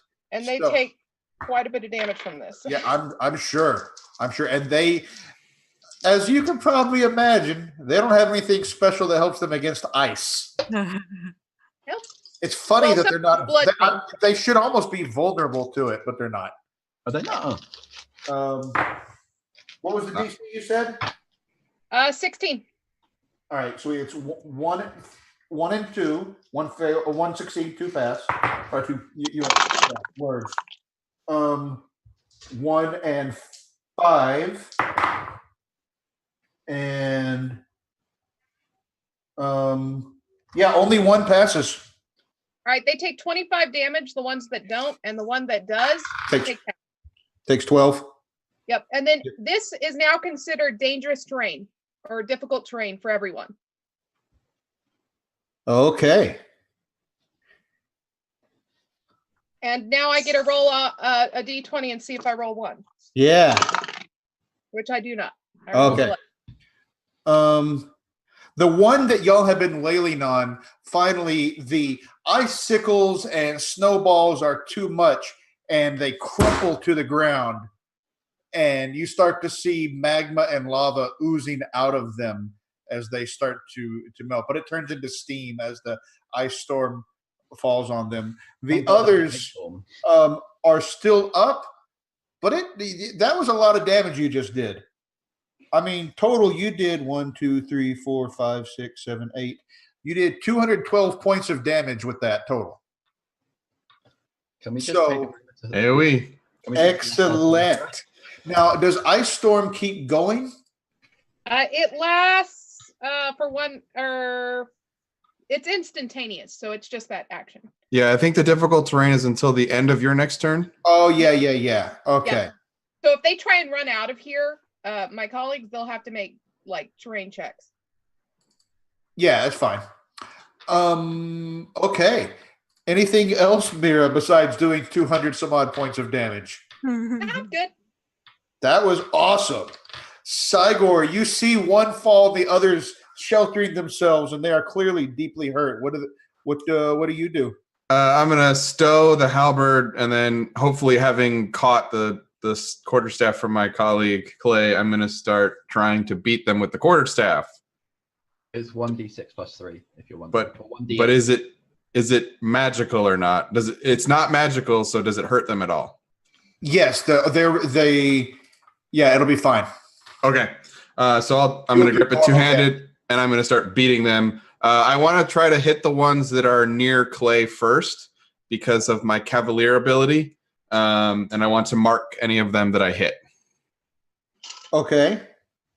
So I'm going to spread them out. I'm not going to focus fire. I'm going to mark any of the ones that are near Clay first, and then Okay. I'll focus fire on those. How many attacks do you get?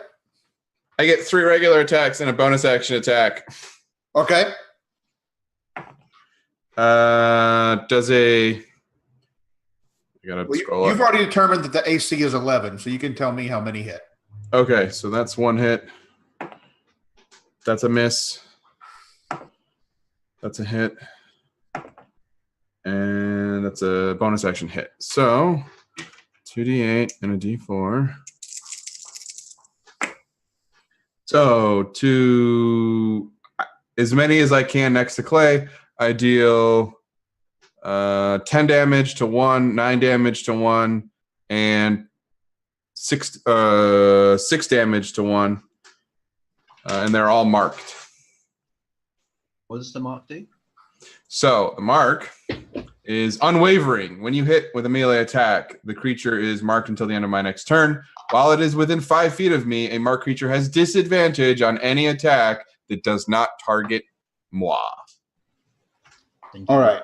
So I'm going to tell you.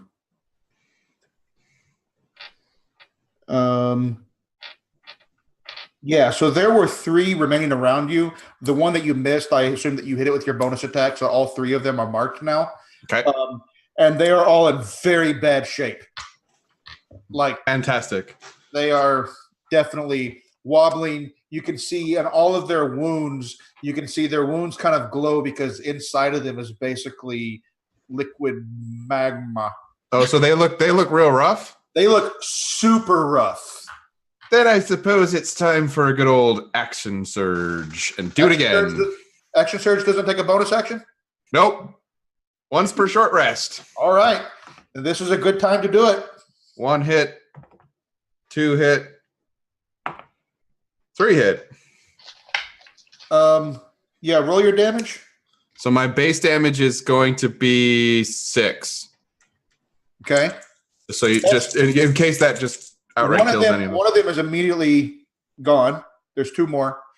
All right, so it's 8, 8, 11 is what my damage is actually. Yeah. So with your spinning, once you now you have a non-metal weapon,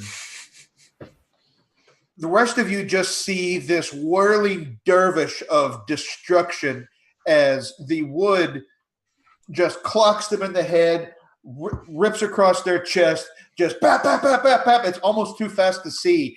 And when Cygor finally stands still for a moment, heaving with breath, there are 4 lava children now spread around him, including the one that that Mira had taken out with her ice storm. And there are 5 more. Clay and Grimble, what do you do? Do you want to go first, Emma? Grimble? Or I don't mind. I'll just have a quick solitary cry. Free action cry to my hands. Exactly. All right, I'm gonna have my my spiritual weapon hit one of them again. Yeah. That's your bonus action, as I recall. Yeah. Correct. Yeah, it's like a 20. It's 20. Yeah, that hits. Yeah. And I'm pretty sure. What's your minimum? Yeah. Oh yeah. Math. 14 damage. 14 points. Yeah. No, one of 16 them. damage. One of them is just splattered by the forge hammer, and you see one of the Azers kind of shrug and start counting out the money that he's about to have to pay to his friend. Oh my god. Okay. That's your bonus. That's my bonus. Do I need to use a cantrip for my action, or can I? No, you didn't know because you cast. No, you don't have to use a cantrip because you weren't recasting the spell. You were just you still have a bonus. You just that you had a bonus action available to you. You can cast a leveled spell with your main action on this turn. Okie dokie. I am going to cast. Where'd it go? I was just looking at it. It's mass healing word. That's what I'm casting. But I'm gonna do it at. I mean, I'm really rough. Not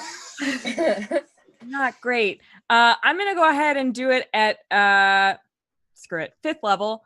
So it's gonna be 3d4 plus your spell casting ability modifier. Is it mass healing word? Is that what I wanted to do, or is it prayer of healing that I wanted to do? I've got prayer of healing if you want to use that as well. You have prayer of healing? I'll double check if I've said that. No, sorry, I have healing spirit. Okay. Oh, healing spirit's really nice. Okay, The strongest. Maybe what I'll cast it. I'll just do it at 4th level. Which one are you doing? I'm gonna do. You don't have mass healing word available to you on this turn because you used a bonus action.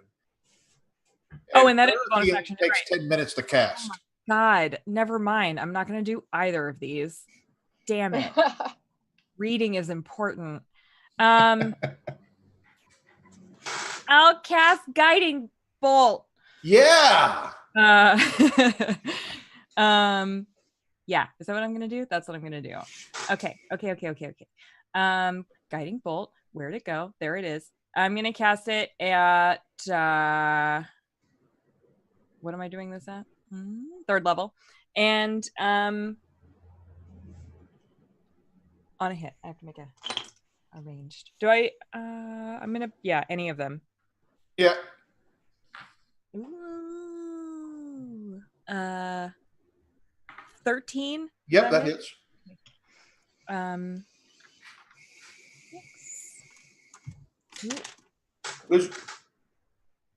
What does your sparkly guiding bolt looks like? Oh my god, this is so much damage. Why did I do this?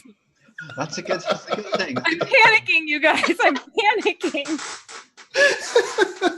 So much dice. Why did I do this to myself? I do this. I don't need this much. They look like it's like red and yellow, like sparks and like little bits of flames. Oh yeah. Oh, the Azers are man. They're you see them start clapping. Holding up a little like 9.5, 9.5, 10. For 21. Oh, that's good. Yeah, no, one of the is just as it hits him full in the face. Guiding bolt is actually radiant damage. Mm-hmm. Yes. Yeah, Mm-hmm. it takes it full in the face, and that chubby man-child body falls over. Thank goodness. Clay. Yeah. There are 3 still standing, one of Perfect. which is in extremely bad shape. That's perfect.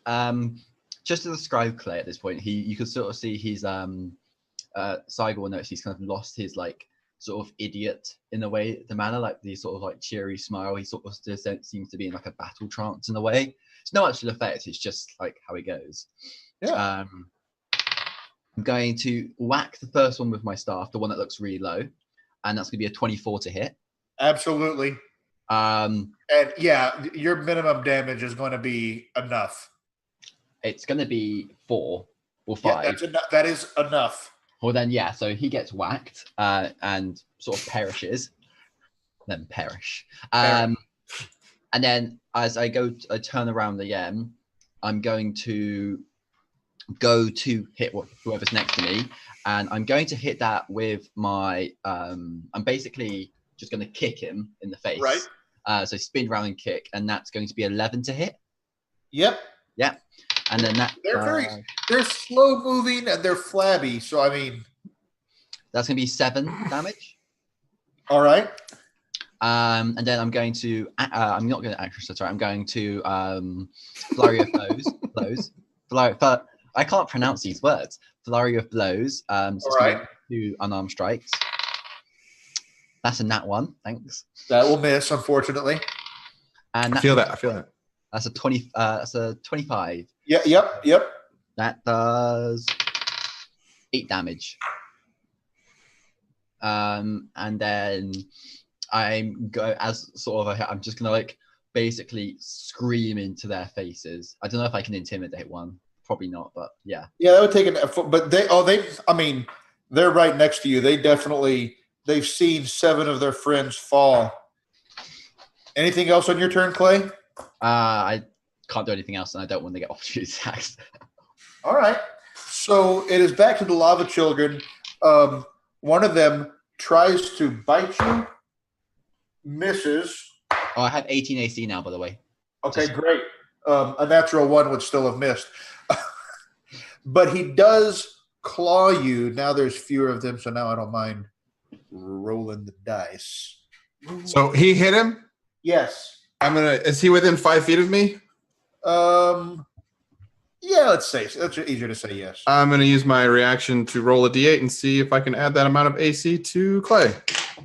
Oh no, God, bye. Come back, dice. 7 to his AC. So I have 25 AC. That's after the attack, right? If it hits, yeah. I roll to add, and then if it still hits, he keeps taking damage. But yeah, because it was a 26. Oh, dang! You were 1 point shy. Yeah, so you take 6 slashing damage from the claws. Mm-hmm. And you take half. You take half that because the target has resistance if the attack still hits. Okay. So you take half that. Very nice. And then there's going to be, it's going to bite you. Thank you. With a 19 to hit. Oh, his AC, does his AC stay high? No. Okay. Just for that attack. All right. So you're going to take 10 piercing damage from the bite. Ooh. And it's going to miss with the claws. Okay. And you look around, the other 7 are now, like, their bodies are starting to dissolve into lava. And it is Cygor and Mira's turn. Okay. Cygor, you want to go first? Might as well. I will move closer to these things and just start beating them. All right. As I do. Which dice? Which dice is not evil?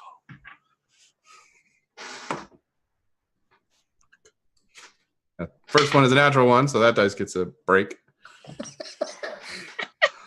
That dice is a natural 2. Oh, you're doing great. You're doing great. But that's 11, so I hit. You have a +9? I have a +9 to attack because I'm a fighter. That's So what I do. You have a 5% chance to miss. That's awesome. I have a +8 to hit. It's so sad. That's 2 hits, and then bonus action to try and pop this thing in the face. That hits. So that's 3 attacks. Yeah. Oh, I just rolled 3 1s. Why? Well, you knock out you take out the first one anyway. Because what do you add to your 1? +5, so it's 6, 6, 6, which is funny, but the number of the okay. God, yeah. The last one is barely on his feet. Mira, what do you do? We just got 1 left. Just 1. Just slap him. No, she's like 50, 60 feet away. Yeah, that's what I'm looking for. I'll cast Magic Missile. Magic missile will definitely be enough. Like, even if you roll all 3 a 1, of them go at him. Yeah. What do your magic missiles look like? Oh, they're big and purple and fun. Yeah, so you'll see like 3 giant purple beach balls. Oh, yes. All just like floating through the air and then pop. And as they all impact on this last thing, the Azers gonna give a little bit of a golf clap, and they're like, "You have defeated the children. Perhaps you're not as worthless as we first thought when speaking to the muscled one." I'm gonna, as you say this, I'm gonna walk straight up to the fire dwarf person and basically stick the end of my staff under his throat and intimidate him.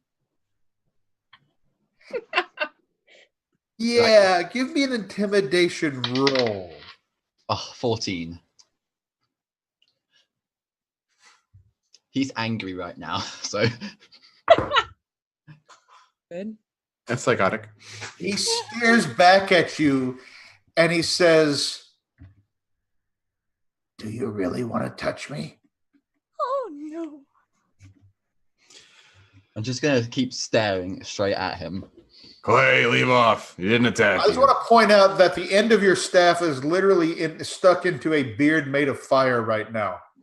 He's very angry and very stupid. Good. Yeah, so as you're doing that, you take 4 points of fire damage just from touching him with your staff. That's fair. Okay, as I get Like, he's not attacking you, it's just like ambient around him. He's not doing anything. He's just like, what? It's just too hot. I'm just gonna like hold it for like another like second and then move backwards and just sort of like walk off and then just like put my hood up and like grab my staff. Just Tell Glamoursham to make a decision. But again, watch out for Rex. You mind if we just take a little bit of a breather here for a second before we keep going? Thank you. As you wish. None of these little weird baby man things are going to come out of that pile of metal, are they? It looks at it. You see him like, As long as you do not disturb the eggs. I'm sorry. Did you say eggs? Yes, eggs. Okay, like, could you elaborate on that? Whose eggs? What kind? Are there more of them? I don't like them.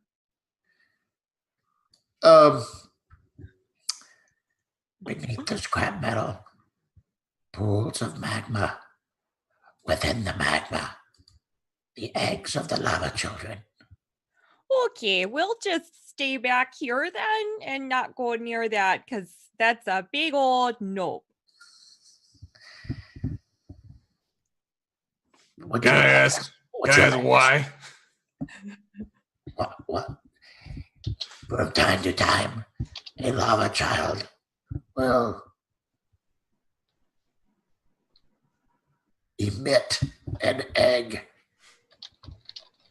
The egg incubates in pools of molten magma until it hatches, at which time you will see a pink, smiling newborn.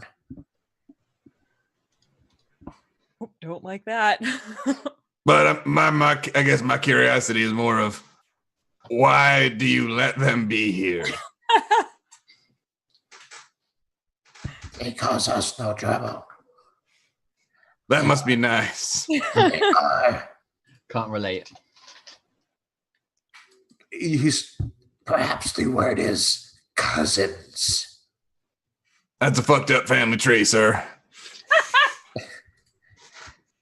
he looks at you and he's like, as a dwarf who's not made of fire, and he says, I might say the same to you.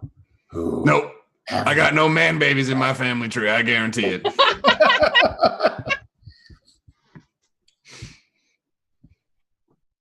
very well. We're just going to be over here taking a break. Not interfere with our work, and we will not interfere with your rest. I'm going to spend my hit die. that's Yeah. good. Yeah, you all take your short rest, recover whatever resources you normally would recover in a short rest. Yep. Nice if you wish. You don't have a barge. You don't have to worry about Song of Rest stuff. That's 26. We'll do 26 that plus first. 6, 26. Which is very nice. I recovered 50 HP there. That's pretty good. Oh, actually, before we quickly rest as well, I'm just gonna, because my spell shots come back on a short rest, so I'm just gonna cast Healing Word. Well, I don't think you're a druid. Wait, did druids not come back at short rest? No. Oh, okay, thank you. That's probably good then.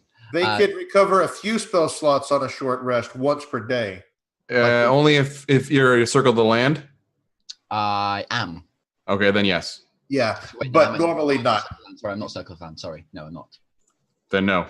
No, Yeah, I still recovered 50. save your spell slots. Yeah, it's okay. I got this. Although I might not. I don't know. Everybody looks. I mean, if you've got enough hit dice, I healed 50 HP. I'm fine. where There's more for everyone else. I have no hits on me, so I'm good. ha! Listen, sorcerer. That's nice. Oh. Yeah, the sorcerer didn't go up and like start getting curious. On the other hand, you almost made some. You could have made new friends, I was yeah. actually. and Sigor kind of almost semi made some friends with that. Like, and actually, Grimble, the Azers definitely they think you're awesome. All that forge stuff, like you're That's right. they're like You're very on brand. Silly question. How do I know what my hit dice are on D&D Beyond? Where does it tell me? It doesn't show you, but what class? if you click on short rest Oh, is there a button? at the top, Oh. it'll tell you hit die 1d8 plus 3. Beautiful. And then you just click them off as you're rolling. Yep. Okay, but I took the durable feat. So does that just mean Let's see. Durable increase when you It's twice your you con modifier. increase your con score, and now the minimum HP, the minimum hit points you recover from a roll is 6. correct? So do I actually roll then? I mean, I'm actually rolling then, right? Yeah. Yeah. It just means that if your roll is less than 6, when you Okay. roll your 1d8 plus whatever. Does that include the plus? Holy. Yeah. Basically, if you roll less than a 3 on your die, count it as a 3. I have +4, so if I roll less than a 2, but no, I didn't. Meanwhile, my character, by the way, is recovered back to himself, and he seems to be his usual cheery self. Clay just sort of looks a little bit ashamed of himself, if anything. He's a bit more reserved now.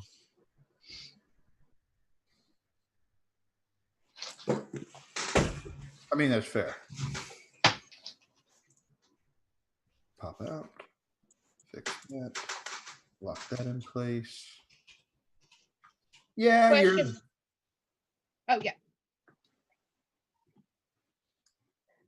While they're taking a short rest, is there any way I can talk to the Acer?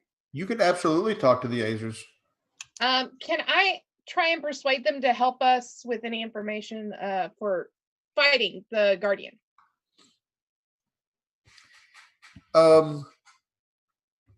You're just straight up asking them how to fight the Guardian? Yeah, if they know any weaknesses or anything like that that could help us. I suggest you do not fight him. He is companion of Zox Clamersham. Why would you fight Zox Clamersham? Well, we've got to go talk to him. He's a nice guy. Will he just let us in?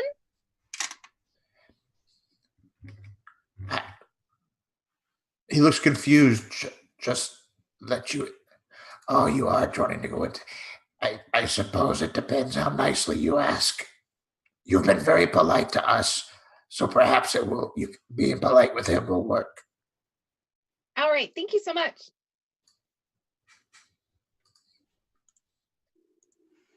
That's all I've needed. I feel like Mira is the character that could just breeze through this whole adventure just by being nice and friendly and let's be polite.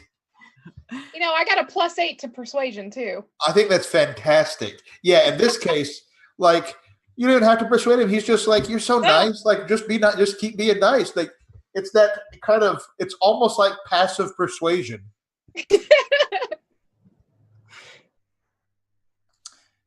I've known people like that. I mean, me too. I married her. Aww. Okay. Are you all set there, Grimble? Yes. I see that Not dead anymore. your hit points are looking way better now. Way better. We're doing great now. You got down to like 11 out of 99, didn't you? I was at 20 out of. I got hit by 79 points of damage, and I was down to 20. So. And you're the lowest. Like your max is lower than everybody else's max. There's a reason that I wanted such a high AC. Yeah, no, I get it. It's good that you had that because otherwise I would be dead. I mean, it would have been rough. I'm just going to say it would have been very rough. So, about an hour has passed. You are completing your rest here in the smithy area. What do you do? There's the tunnel to the north where you believe Clamersham is, and there's a tunnel to the south where I think they mentioned pools of metal, and there's a big pile of scrap metal that they told you has magma underneath it and eggs in the magma. Avoid. Avoid. Strongly. Clearly gonna poke it. What do you do? I'm just gonna walk as far as humanly possible around it to get to the north tunnel. Wide, real wide. I'm gonna sneak up past against as well. Like I'm generally gonna roll a stealth check, and I got a 11 for stealth, so I'm not being loud at least. You're not being loud, but there's nothing to hide behind. So all of you see this, half-naked orc just. I'm imagining Crunch from Emperor's New Groove, where he's just like. Basically. And Clay's just looking at them just like, no, definitely not. Cygor just like shakes his head and just like walks, not close to the pile, but just walks. And I'm just As gonna, we leave, I'm going to say, bye, everyone. Hope you enjoyed the show. It was nice to make your acquaintance. Oh yeah, keep up the good work, and for God's sakes, take those eggs out of here. My gods.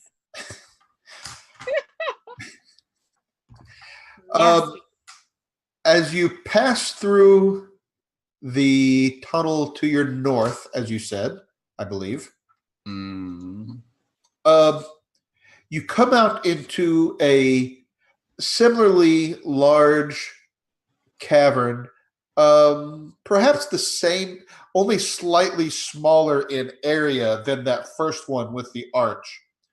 But here, the cavern, the ceiling is about 90 feet above you. In the middle of this cavern is a plateau, maybe 25 feet high, but the plateau itself is this big pile of scrap metal. And then on top of this 20 feet high, relatively flat-ish pile of scrap metal is a palace. What you were told is a palace.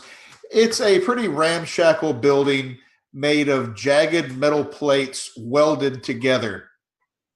Just kind of, more or less haphazard. Certainly not regular. Certainly this is not dwarven construction of any sort. Much like the arch, it's scrap metal that's welded together in some sort of structure. There are circular iron doors recessed in the walls. And the slopes of that scrap pile that it sits upon, you see corpses of what look something like perhaps very, very large insects.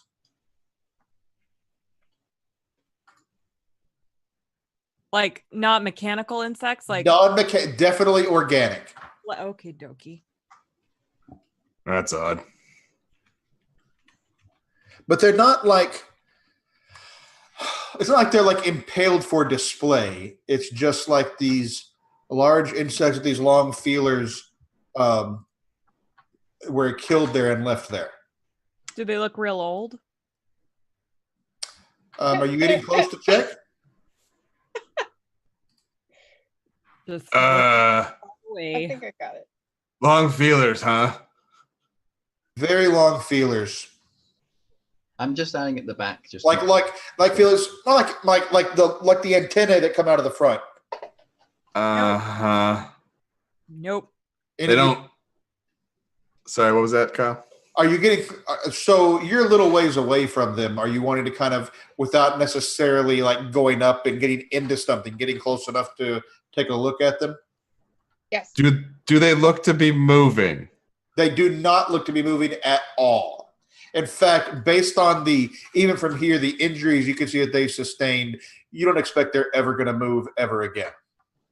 I get close. Okay. Clay, let me get one of those staffs again, just in case.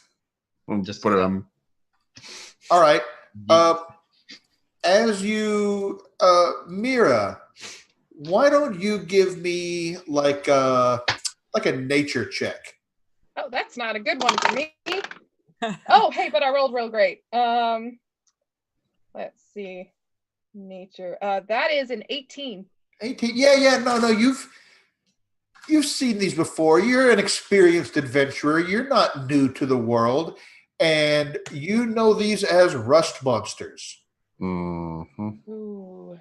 So what you know about them is that if anything they touch that's made of metal is likely to corrode.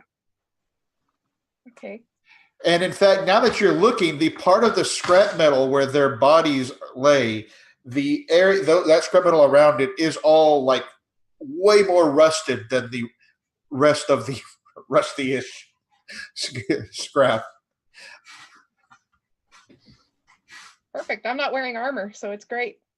Yeah, I mean, and again, these corpses have been, cut and I say mutilated, not in probably not exactly the best word for it, but clearly they suffered it. Somebody killed these things violently.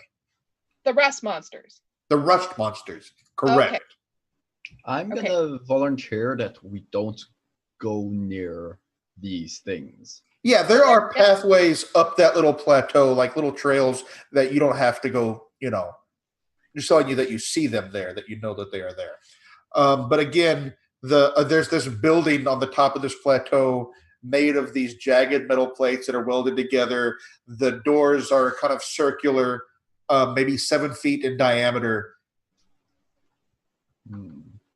How far away are we from the doors, or am I? Let's see. There's one maybe 40 feet away. The southmost door. Okay. Shall we approach? See what this clam shangle has to do? What about that Rexing? What about what? Rex. You do not see anything moving. Can I do a perception check? Because I'm very worried about Rex. Yeah. Make a perception check. Oh, I actually rolled go well for once. Oh my god. So that's a 17 plus perception, which is 2, so it's 19. Yeah, here outside that building, you see no movement. You see no other corpses or even something that's still. It's just, you are quite sure now that you don't see anything outside that building.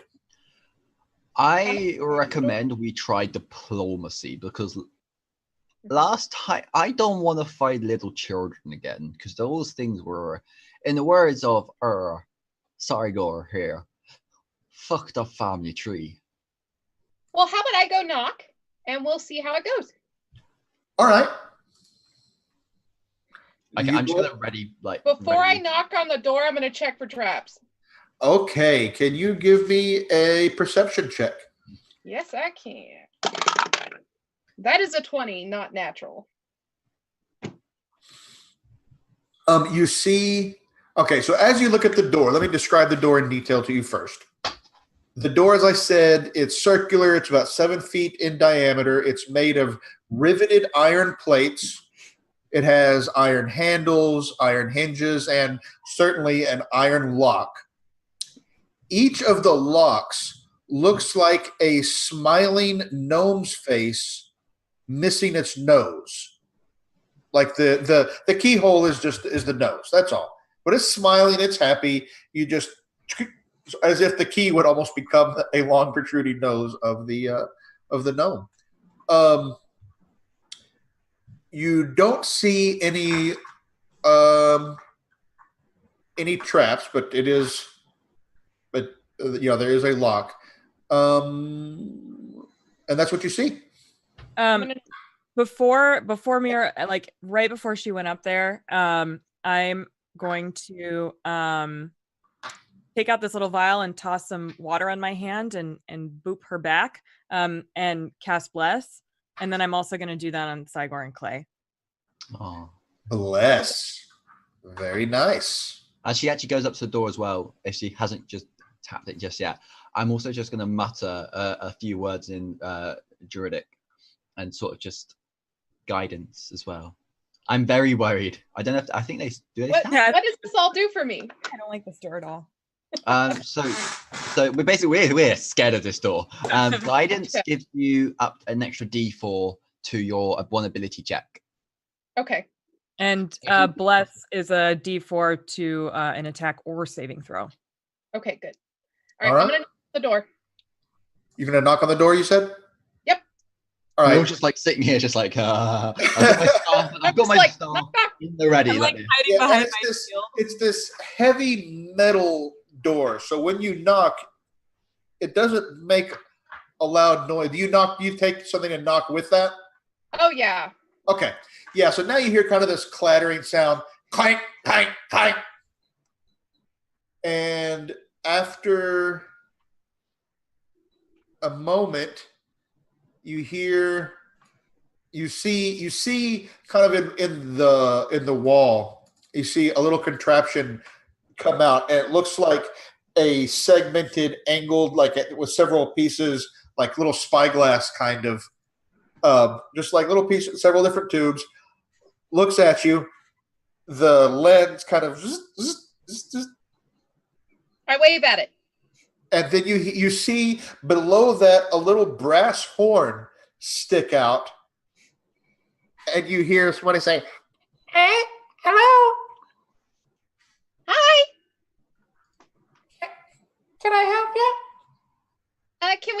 Can we come in? the spyglass on the long Rube Goldberg like contraption kind of swivels between you all. What kind of business? I'm gonna yell at the forge people. Yeah, we're here on behalf of the Azer. Oh, very good. And everything retracts, and inside you hear about 17 different like locks unlocking, you hear bars retracting, you hear chains moving, like to and it swings open, and you see standing there a wild-haired gnome, as they tend to be, with a grease-stained apron, like a workshop apron, over threadbare robes, with a tool like wrenches and screwdrivers and so forth in his hands, and behind him is what looks like a very, very large metallic construct. Looks almost like knight's armor on the head and shoulders and torso, but the fists and legs and certainly the feet don't look like boots. They're almost like pyramids, kind of rounded cones, more like. And it just stands there. That must be, this is like a guardian standing there behind him. I'm gonna ask, is that Rex? Oh, you know about Rex? He's great. He's just great. Hey, I'm Zox Climbersham. Come on in. Come on in. Thank you. I'm just gonna like cautionally creep past Rex, just like. Yeah, Rex. The head swivels, and you see now that you get closer, you see he's painted with these like in a childlike manner, not like fine art, but like if I were to paint something, if my kid were to paint something with gold stars and crescent moons all over him. You are in a tinker shop. There's tools. There's these tables with little bits of like a dozen half-built contraptions and things. There are these parchments all over the floor with sketches of metal contraptions, and you see one of them. You can see a sketch of the simulacrux, that big arch in the main cavern when you first came in, and they're just everywhere. It's like, just imagine your prototypical inventor's shop with little bits of equipment and soldering irons and tinker's tools and everything else. And none of the projects look complete. Everything is half built on all the different tables. And there is a music box, a little bitty music box that's playing, is playing a little song sitting on the table. And he kind of puts his hand like that's what he was working on. and it stops playing this little tune. And he puts his hands on. He kind of looks at Grimble, smiles, looks at the rest of you. So, what brings you here? First of all, big fan of your work. You didn't have. Thank you. I don't get too many fans out this way. People don't usually come all the way down here. We saw your art. Did you like it? Oh yeah, I it was designed it fantastic. myself. What is it supposed to do? We got its name, but we didn't actually get its purpose.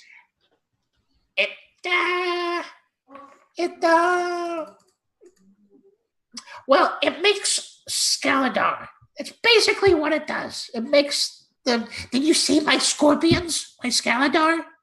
We did. Yes. Yeah. It makes more of them. Or it's going to make more of them when it's done. Just like infinite amounts, finite amounts. Well, it depends on how much rust I can. See, what it does is it takes oxidized metal, and through a complicated deoxidation process involved in the reaction, it will then remove that. It will assemble it all, and instead of taking snow, because who has snow and ice down here in Undermountain? That would be crazy. And instead it makes more Scaladar, and I can use them, And he starts pulling out some of the parchments with all the blueprints and stuff and the designs on them. He's like, look at all the different things that I can make. It's going to be great. And I can have all the help and all the hands. And I'm sorry, did you say you were from the Azers? Oh, yeah. Yeah, and so we can make all these different things, and the scout are over there, and as long as Trobriand doesn't come back and whatever, but we're going to keep making these, and I just have so many ideas, and I don't have enough time, and I need more time to make all these things. Do you think you're destroying the environment? Undermountain? Yeah, like, I know down here you don't see it that much, but up there, I've seen the grasslands and they don't look like they're having the best time with all these shaking and moving. Well, you're deep in a mountain. I don't understand. Is there a lot of rust? Are you going to bring me more rust? Because I can use that rust to make more. I can make houses, and I can make rays, and I can make a discombobulator, and all these. What? I'm very confused. So am I. Translate him, Grimble? The Great Worm. Did you make that? Was that one of yours? the what? The Great Worm. No, I didn't make that one. Do you know who did? Did Trobriand send you? No. The Azer. Okay. That's good. Do they need something to? I've given them plenty of work to do. They're kind of confused on what they should be working on, and they're very distracted by that great worm that keeps on saying. Oh, the worm! The worm's not mine. But I don't understand. I gave them 3 projects yesterday, and then 4 today, and I gave them 5 the day before. And I feel like they should have plenty of work to do. I don't understand. That's what they like to do. They like to work. Did you know that they come from the elemental plane of fire? And they're like, hey, you look like them. Oh, that's right. You're like one of our dwarves. Okay. So anyway, yeah, and then the Scaladar will come take all the contraptions and go put it on the simulacrix. And that's how we make all the things. I'm completely. Well, they have too much to do. Too much. They can't get it done in time. But they just need to do all of it. You know what might be really nice for them? Although I'm like wandering around the workshop, like looking at all of the tools and like the projects and the parchments and like not really digging through stuff, but just kind of like wide-eyed, like, I want to live here. I sort of like saying it over my shoulder. You might want to give them like a schedule, and that might help them be a little bit more efficient with how they're making things. I think they're a little confused about what you want and when you want it. Sometimes I forget because I just, everything's just in my head and I've got to focus. And look what's on the table right there. Did you see? That's the arcane realigner, and it's going to realign all the things. And when you do that, you can put the stuff the test tube right in. And if you make sure the vinegar balance is correct, then it's going to be able to. Yeah, okay. So the Scaladar can help, I guess. If they can just work on the things that I gave them today, and then they can work on the things that I give them tomorrow, and then they can work on the things I did them the day before yesterday. And does it roll over to the next day if they don't finish it? They don't finish. Theoretically. But they're so good. I love those guys. Although, don't go near the pile of metal in the middle. They have some creepy friends. I'm gonna slowly turn around and just look at everybody mm-hmm. I'm just looking and I'm just completely lost. Clay is literally saying that his eyes are basically glazed over. I don't understand anything. Oh, that's okay, big guy. Most people tell me that they don't understand me. It's fine. Oh, I do. I get it. Those scalamari. It's kind of like calamari, but how do you control them? Why are you asking? Well, if you keep making more, I just, I've known wizards to do things that get out of control, and I just cautious. He gestures around his workshop. And he's like, why would you think anything would ever be out of control here? Look, I have everything exactly where I need it and where I want it, and I can find anything. It's very organized for a gnome. I'm glad that she gets it. I didn't say it was gnome thing. I just said I know wizards that get in over their heads. That's all I was saying. I don't like labels so much. I'm not really about that. There's wizards, there's artificers, I just like to make things, and that's all that I want. If I could just spend all my life making things, and that's why, I have to make all the Scaladar, and that's why I have to make the simulacrux to make more of those, and the Azers, I keep giving them work, but they don't finish any of it because they work on the next thing, and that's why, because I have to get all of these things done. Why? I don't understand. I'm just worried that, this big worm thing that goes about. Oh, yeah, it's troublemaker. Exactly. See, we're on the same page here. Okay. Well, I wouldn't go that far, but okay.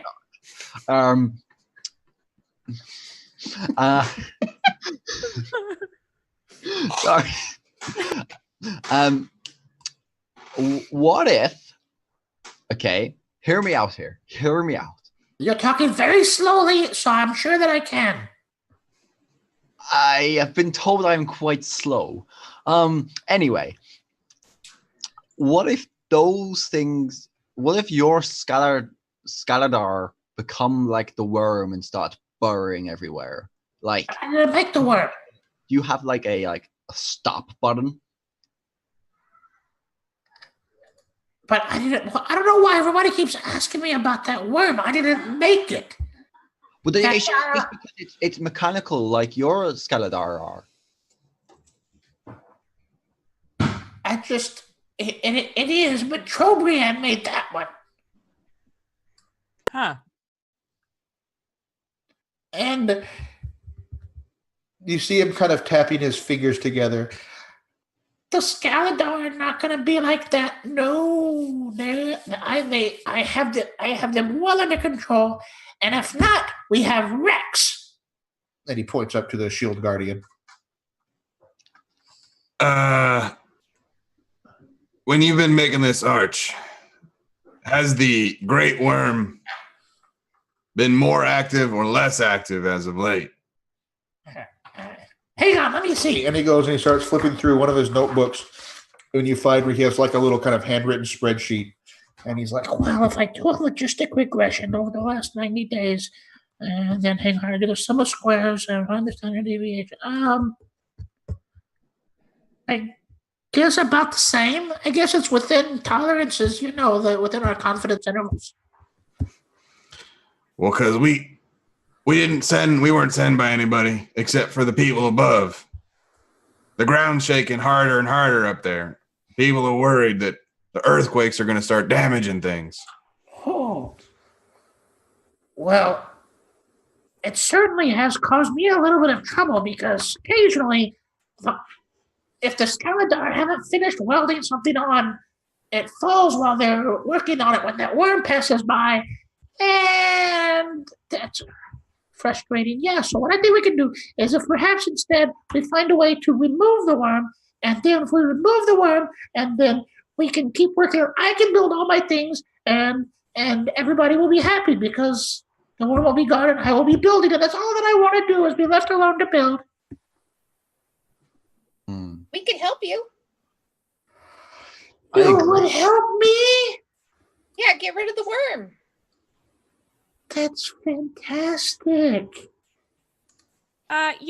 Just to back up just a little bit, you were saying earlier that those dwarves down there aren't finishing your projects because you're giving them too many. So you actually answered your own problem in your little speech there. Rex, we need to find a project manager. I think that's a great idea. Okay. I still don't Well, I will see if I can at least give them some kind of a priority order, and maybe we can, maybe they'll be happy, because I like those guys. They're really friendly to me. They never give me trouble. Not like those other ones. What other ones? Not any hobgoblins. They're mean. Oh, they're planning on, I maybe shouldn't say this, but they're planning on trying to raid you, just so you know. No. I'll tell you what, those hobgoblins are good for nothing. That was the best answer. Trying to steal my metal. Why are they bothering? I don't bother them.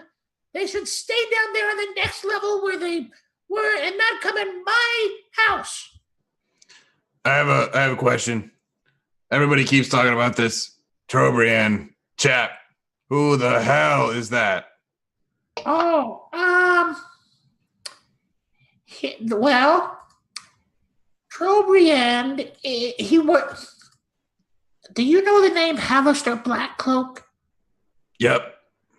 Trobriand works for him, and everybody else kind of thinks this is his workshop, and I kind of let them think that I'm his assistant, but I'm really not.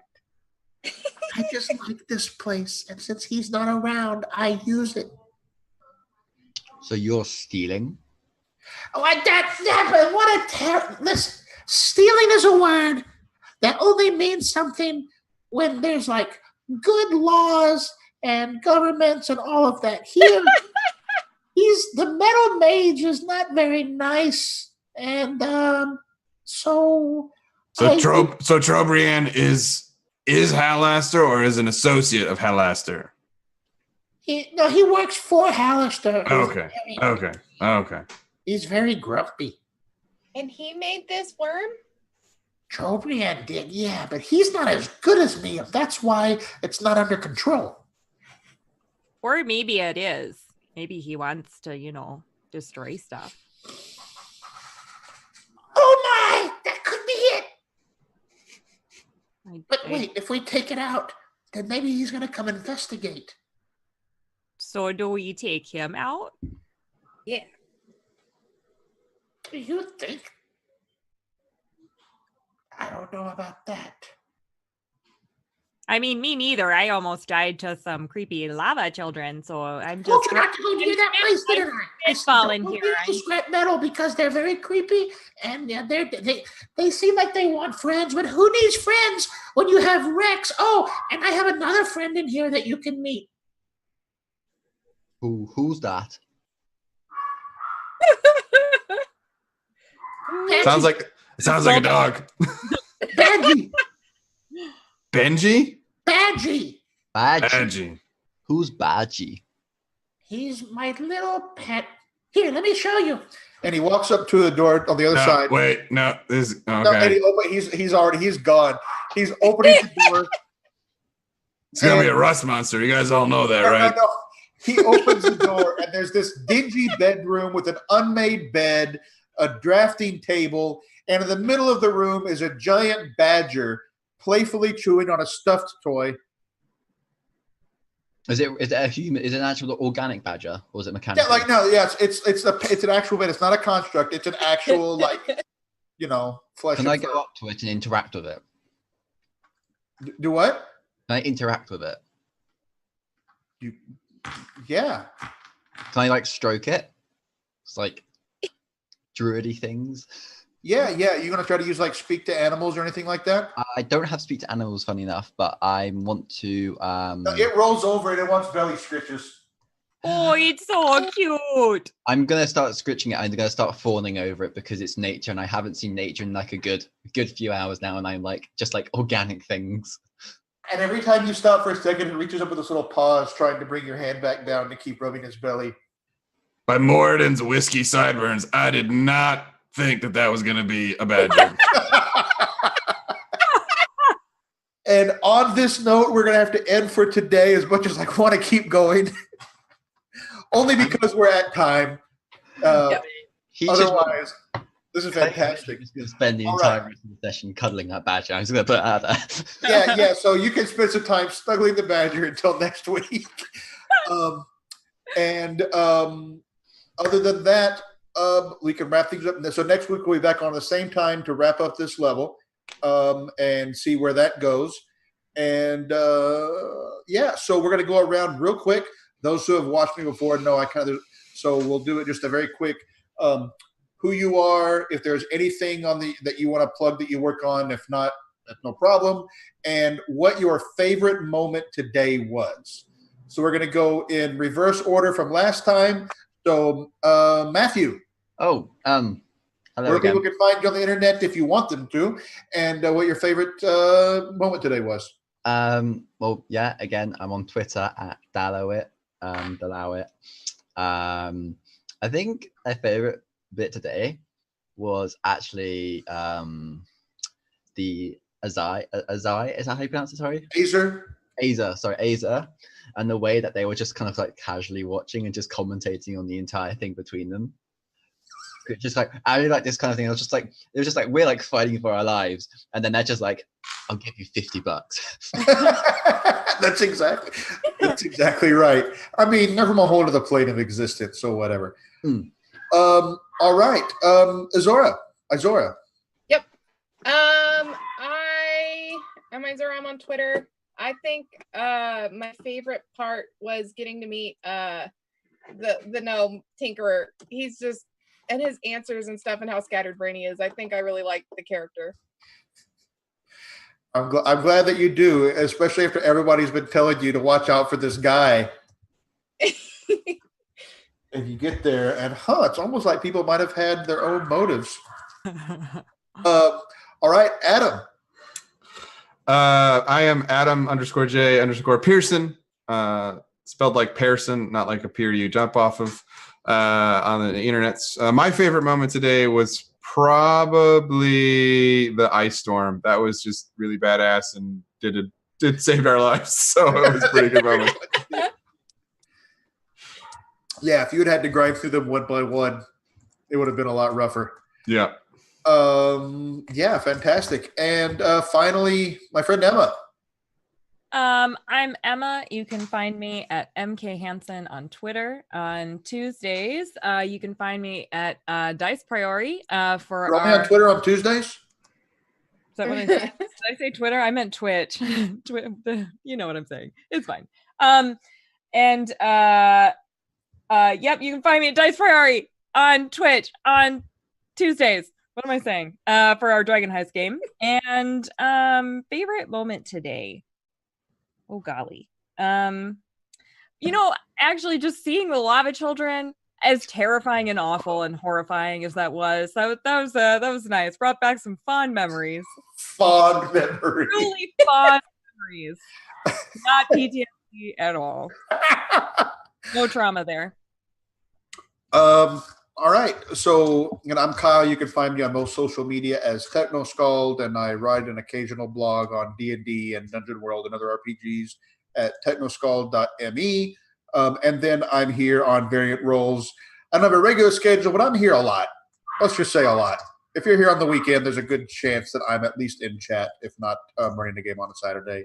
And who knows, you may see me on a more regular basis in the future, perhaps, if depending on what Dan says. Other than that, and my favorite moment, so many, but in reality, no, I'm going to have to say my favorite moment was finally getting to play Zox, because Zox is like basically a character that I would play. And part of that is because there's more than a little bit of me in Zox, and a little bit more than just a little bit of Zox in me. As anybody who sees my